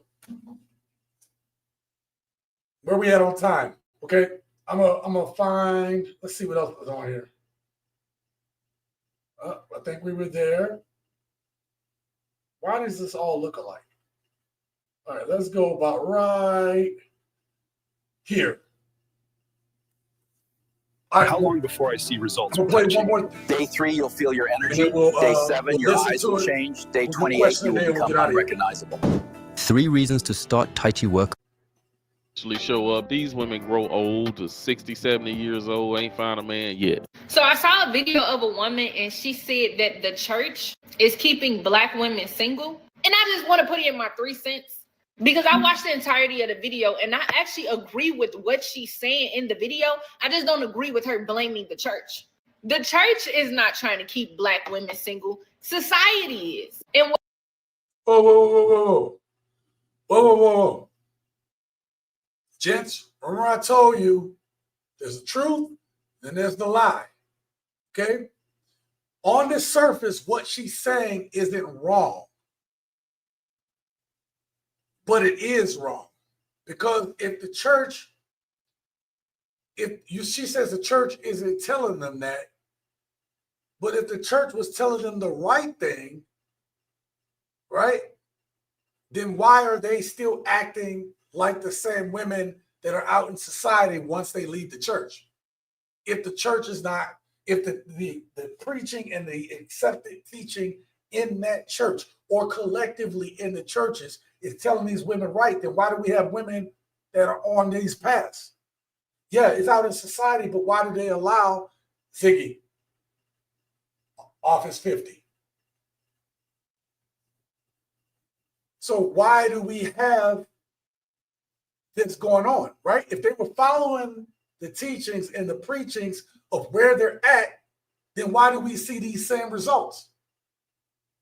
You understand what I'm saying? Then why are there so many single women in the church? So don't try to put that on society. You all are in your own, the churches, each church is its own bubble, its own community. And collectively, churches aren't preaching and teaching the same thing, even though they got the same book. Why is that? So, ma'am, I disagree. Yeah, well, wait, that jumped down. Oh, this is what I was reading. Sorry. Yeah. And that's the thing, right? I do not subscribe to religion. I don't even call myself a religious person. I'm not religious. I'm spiritual. And I know that's the thing to say, oh, you're spiritual or whatever. Like, listen, the Bible says, let God be true and every man a liar, right? If you don't believe me, go look it up for yourself. But I'm telling you things that y'all can go look up and you'll know it to be true. And I'm not saying I sit down and have all the answers. I'm just telling you, as a man that's lived enough life, I'm telling y'all right now that, oh, you know what? Based on the time, I'm going to tell y'all my story. But I'm going to tell y'all my story next. But let's get back to this. So, yeah, no, listen, about the spirituality, it's you have to set that relationship between you and God. But you also have to understand not what you think God is telling you. If you believe in what you believe, then follow what's in that book. Y'all, see, too many people started going to church for how it made them feel. So they felt better. They had some hope. And I'm gonna, this may not be a popular opinion, but as I sat and contemplated on this, some people need church. Some people need structure. Because without like a church or some type of organization to be to, some people have nothing. They have nothing to believe in. Nothing. And so I understand when you say religion is man-made, I understand why they did it. Because if left to people's own devices, we're animals. But here's the thing. If you're going to sit there and go up in that place, at least follow what the teachings are. It's funny to me how the people I know that are the least religious spiritual, or even atheist or agnostic or whatever, right? Those people tend to follow the word or tend to follow these biblical teachings better than the people who are in the churches. And that's mind-blowing to me. It's just mind-blowing to me. So, yeah, Adam, I hear you. All of y'all, I hear everything y'all saying. I hear everything y'all saying, man. So, I'm going to tell y'all real quick what I went through. We'll take the question today and get out of here, okay? So, I delivered my first sermon at 17 years old.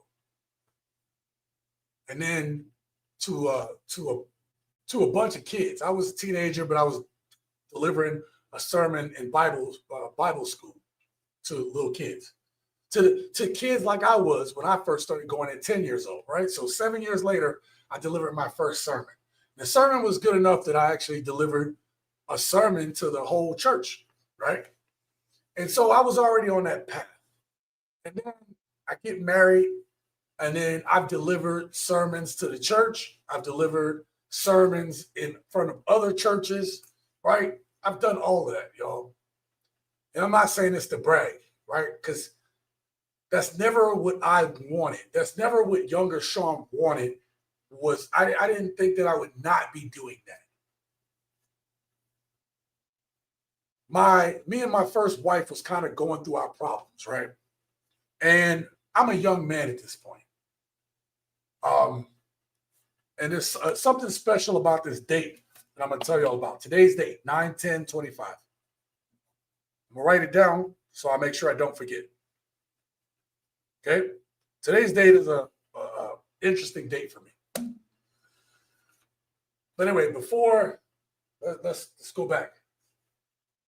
So I was having issues with my marriage. Now, if you watched my last video, I talked about going to therapy. I said in that video how therapy wasn't working. The dude was a lip noodle ass dude who he wasn't saying nothing. He just said, hey, y'all work on these workbooks.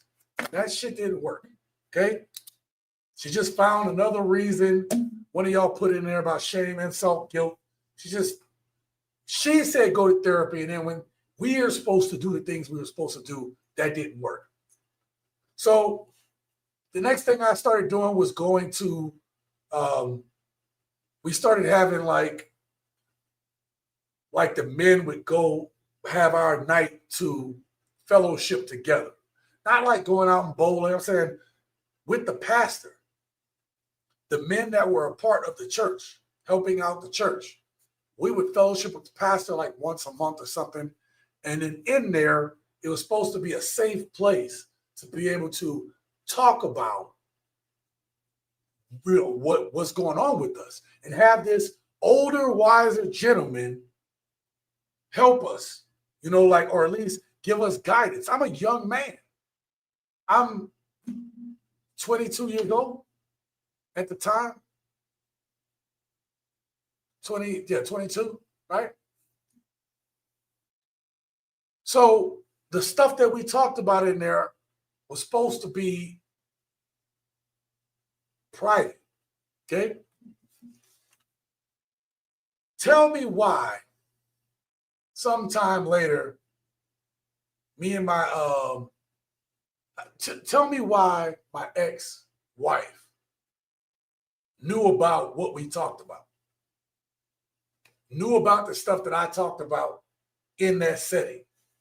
To this date, I have no clue who talked and said something. I don't know if they said it to their wife or whatever, right? We was all just sharing stuff.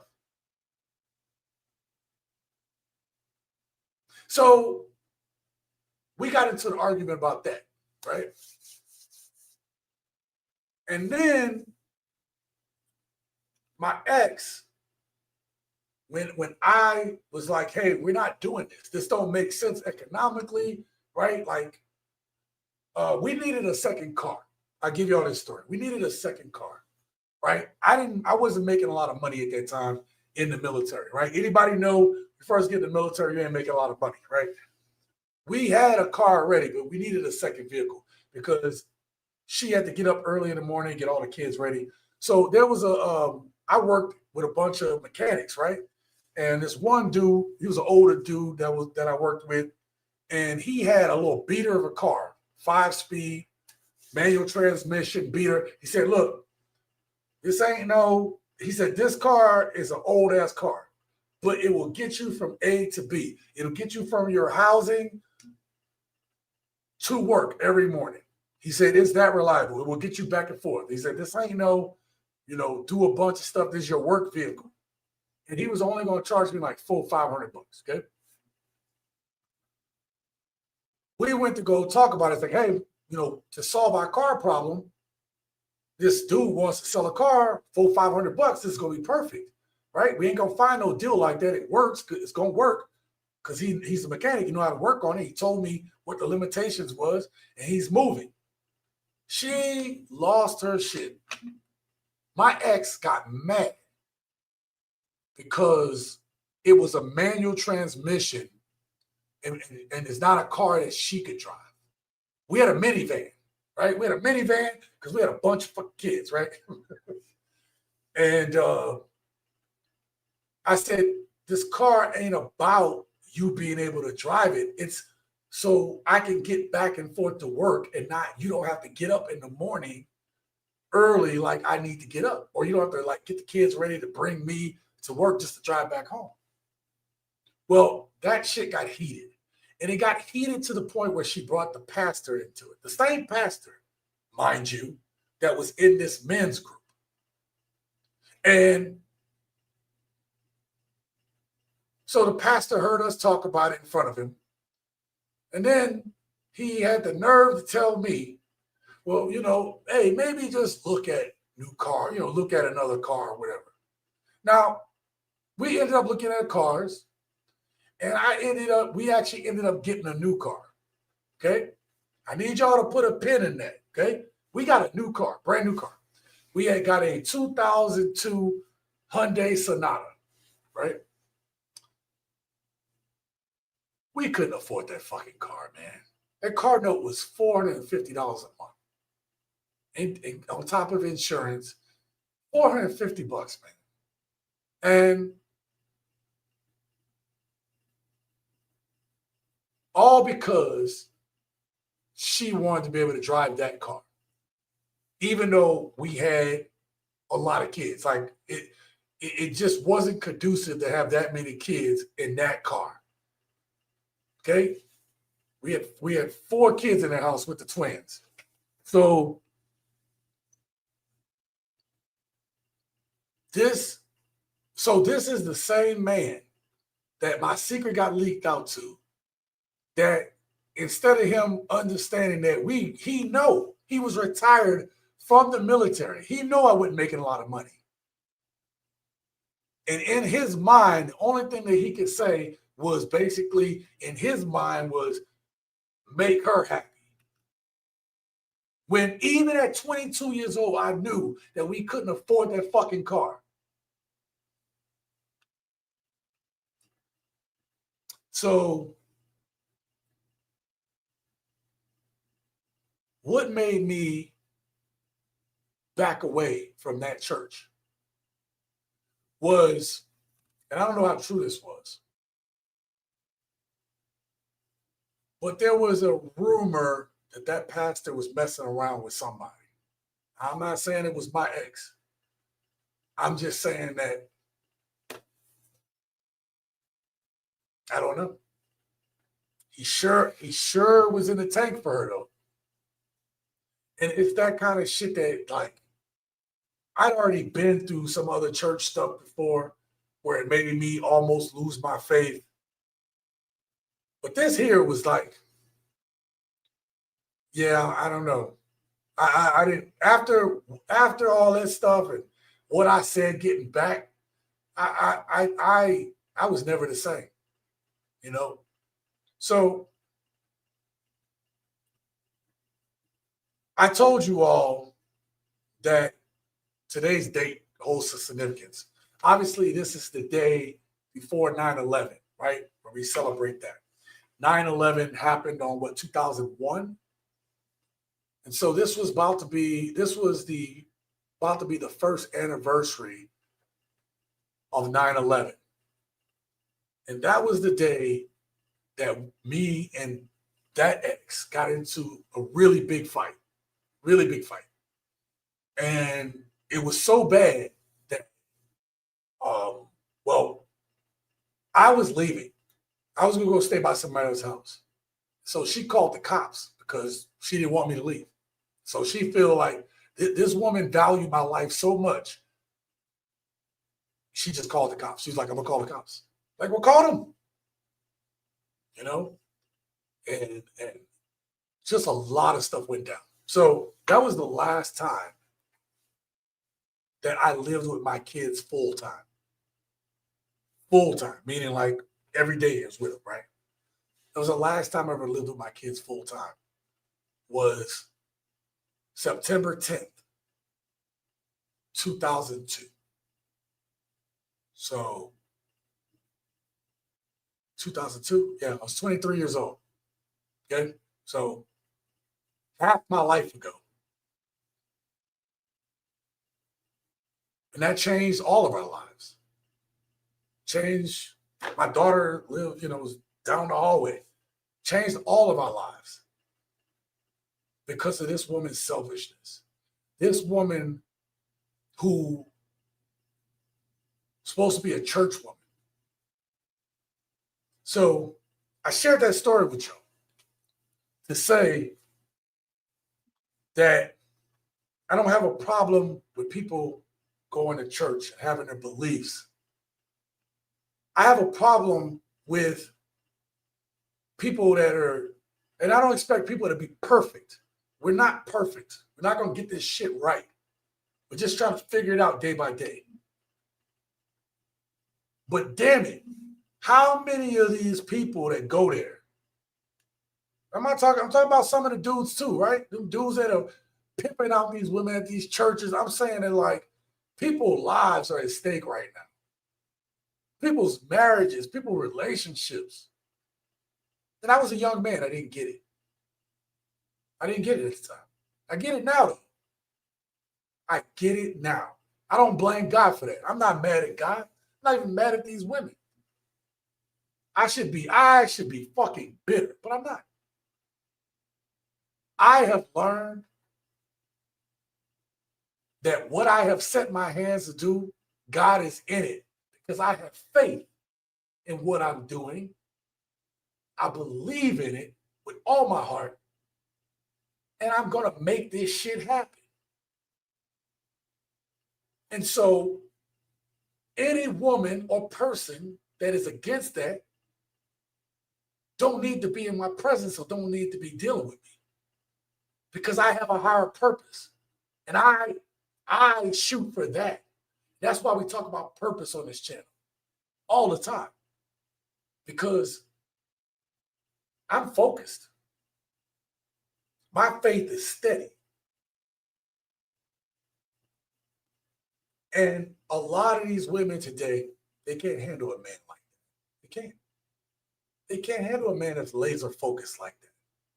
They're too selfish. They're too selfish to see the vision.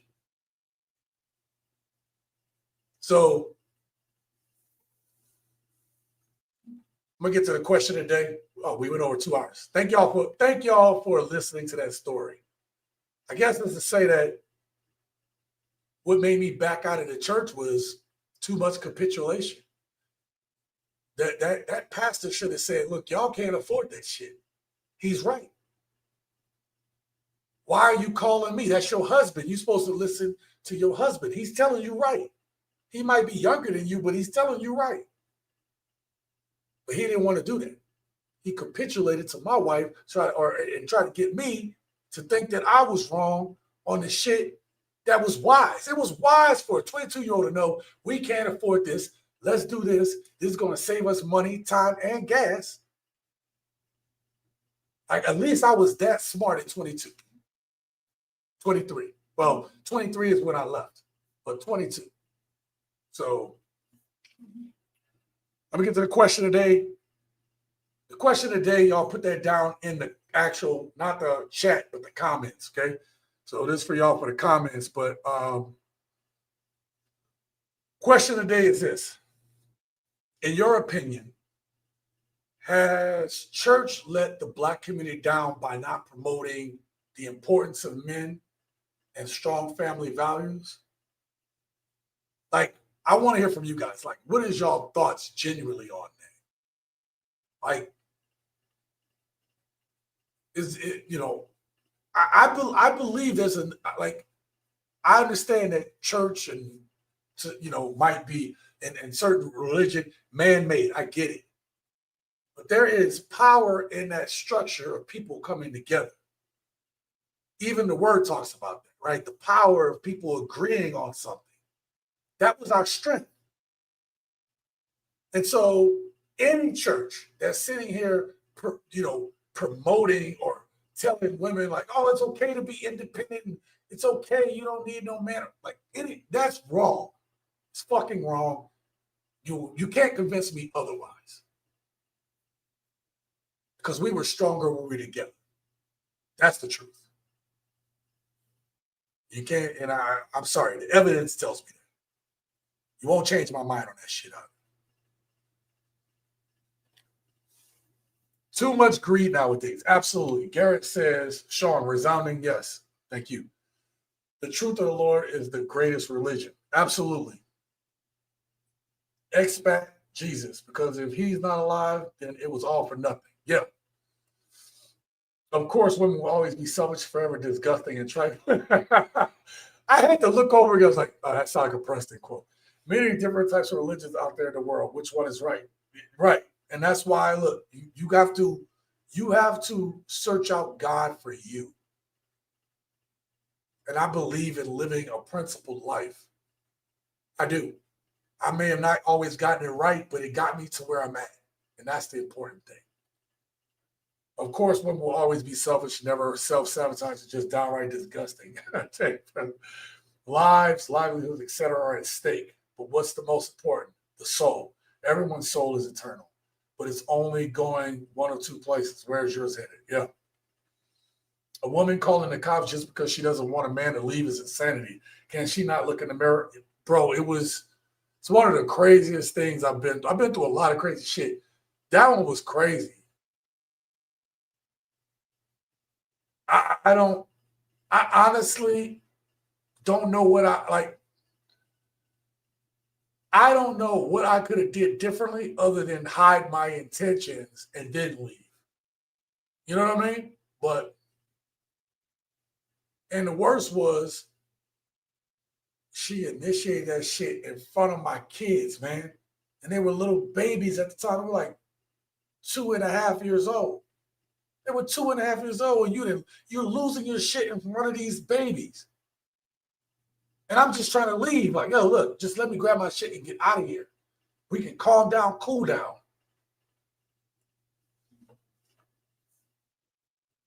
So,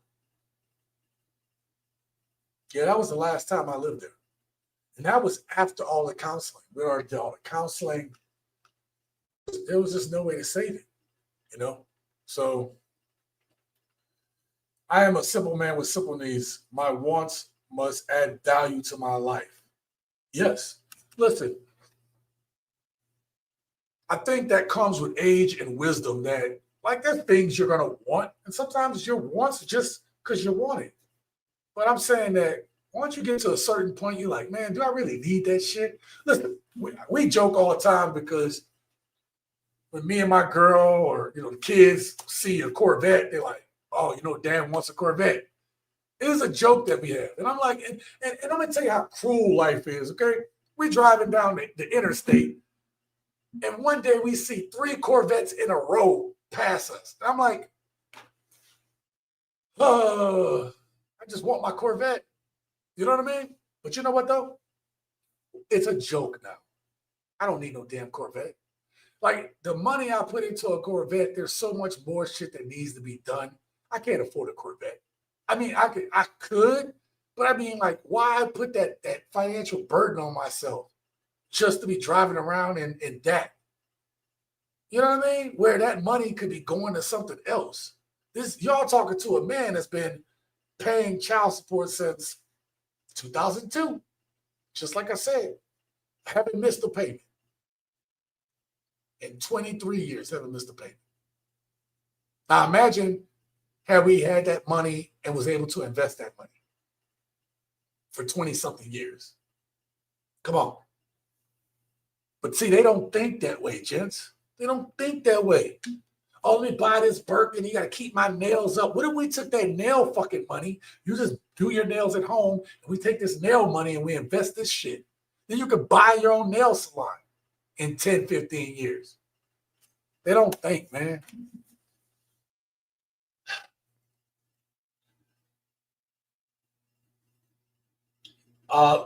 Yasharala,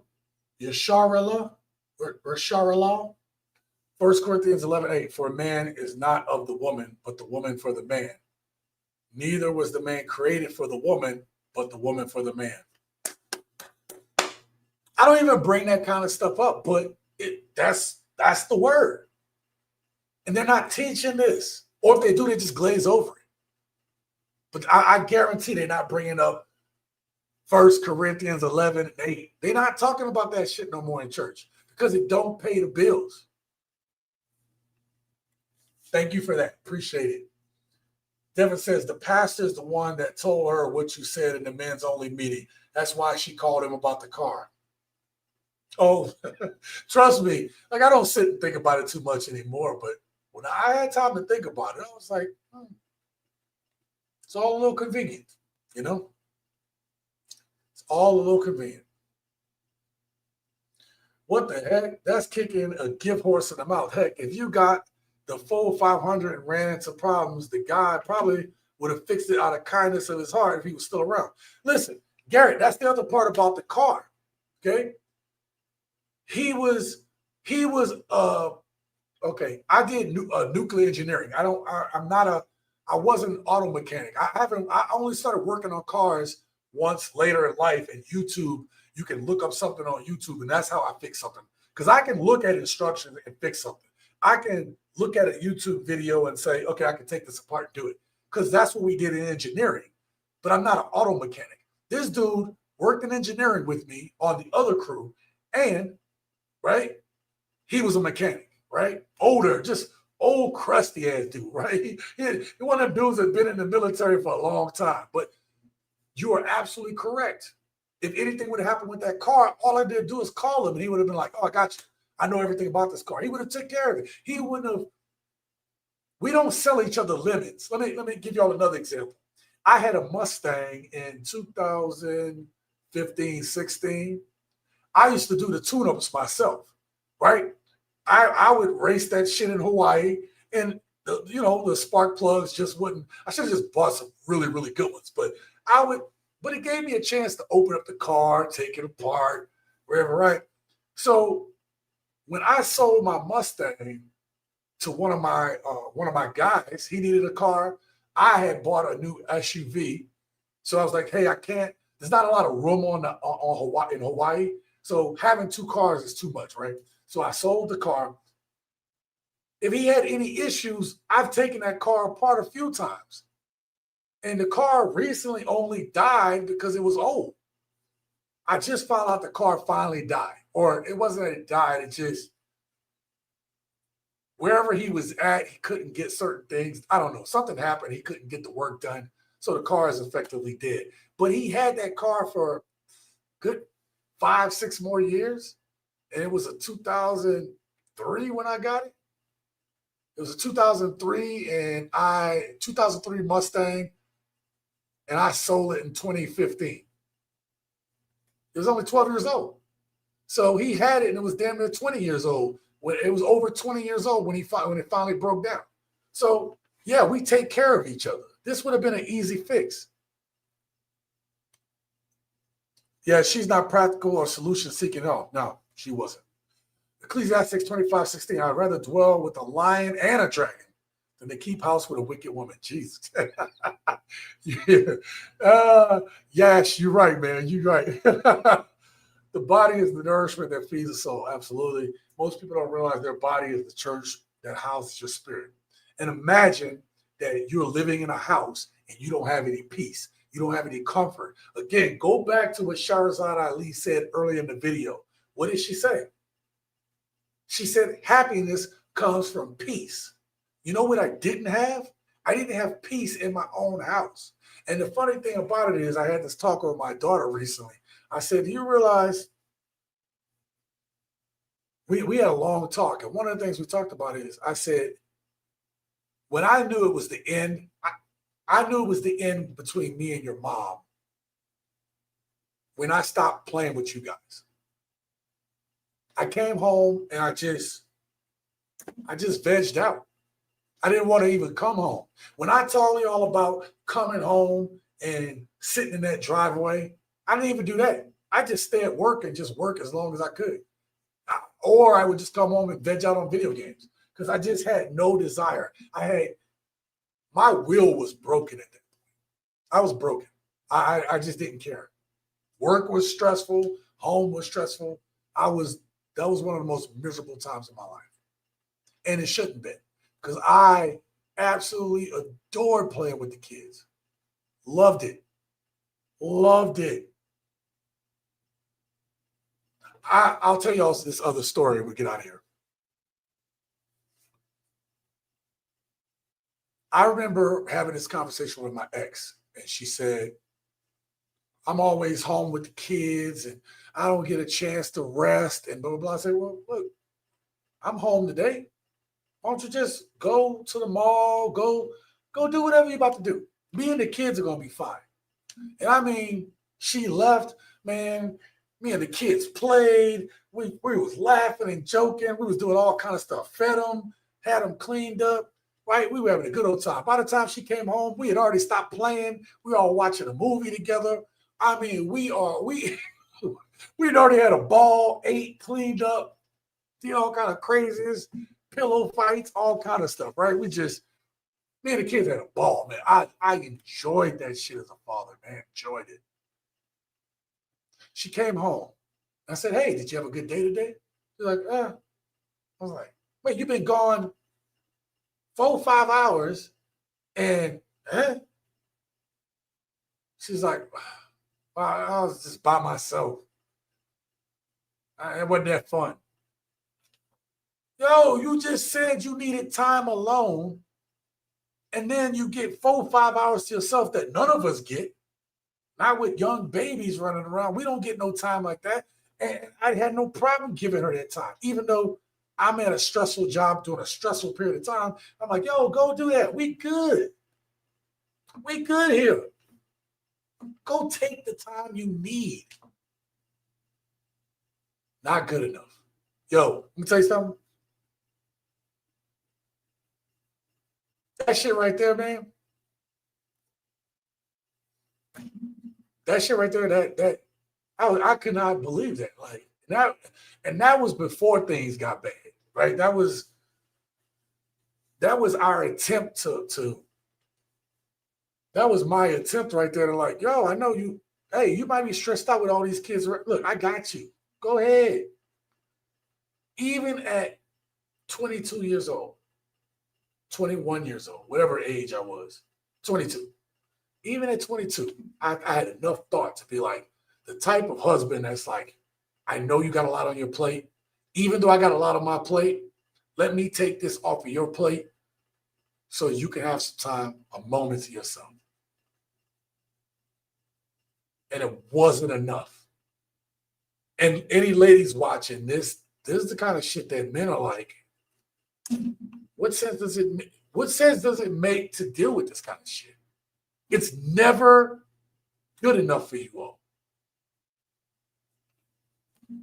Anyway, hey, I appreciate each and every one of you guys, especially y'all. Hey, thank y'all so much for hearing my story, man.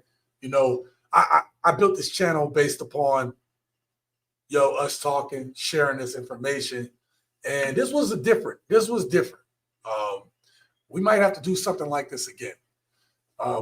Make sure y'all go check out the channel. I'll put it up on screen real quick. Make sure y'all go check out. Oh, damn, it's blocked. God dang it. Let me do something real quick.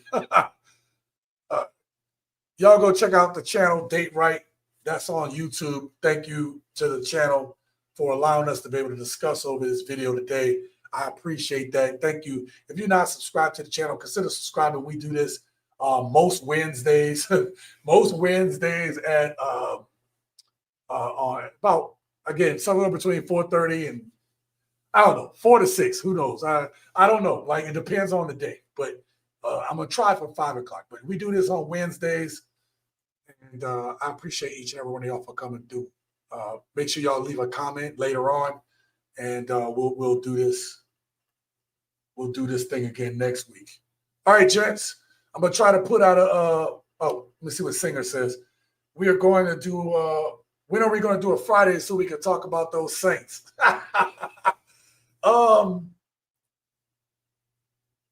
Is this Friday a good Friday?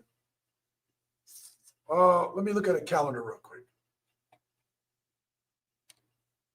Let me look. It might have to be this Friday. Yeah, we might have to do the jam session this Friday before the end of the month comes. All right. I'm gonna tell you right now that I'll shoot for Friday to do the jam session this Friday. But I will tell you, if it's not this Friday, let's go for next Friday. But I'm going to try this Friday. And so if you don't know what a Friday night jam session is, that's kind of where we'll have a topic, right? We'll have a topic. And then, but it's just us just shooting the shit about stuff, right? And so, it might delve off into sports. It might venture off into old movies. It might something we've seen. The point is that it's a night. What time? If we're gonna do Friday night jam session, we'll probably shoot for like 5:30 or 6, right? That way everybody gets home, everybody got time, right? Let y'all get home, get settled. Because usually on a Friday night jam session, if I'm doing a Friday night jam session this Friday, I'm gonna get my old fashioned. Okay, I have the ice cubes that I can make it to a circle. I'm doing one of them joints, okay? Or I'm doing a square, right? The square joints, and that way I'm gonna have my old fashioned. I'm gonna be so serious about my old fashioned. I'll buy like the pre-mixed old fashioned, right? But I'm gonna still go get an orange peel and my cherry and maybe some bitters. Oh no, the bitters are already in there. So I'm gonna give me a cherry and my orange peel so I can get that flavor. Go with it. All right. So I will let y'all know. If we're gonna do a Friday night jam session, I'll do a community post. I'll do a community post letting y'all know when to expect it and stuff like that, right? So, but I do owe y'all one. I'm sorry to my members. I owe y'all a video. And I said that last week. I really owe y'all a video now. So expect that to be coming out here probably tomorrow. Okay. Singer says, okay, cigars and old fashions on Friday. I'll let y'all know, man. All right, I appreciate each and every one of y'all for being here. Hey, if we do that Friday night jam session, I want to see each one of y'all back here. And we'll get into a few topics and we'll talk about some sports if y'all want to. We know how we do on Friday night jam sessions. We keep it fun, man. We just keep it free flowing, all right? All right, gents, let me get out of here and get some food. All right, I hope y'all have a great evening. I will see y'all in the next video. If we do a Friday night jam session, that means I might have to put out a video tomorrow. Oh, all right. I guess I got to work on a video soon. All right. All right, gents. I'll see y'all soon. Until next time, live your best life.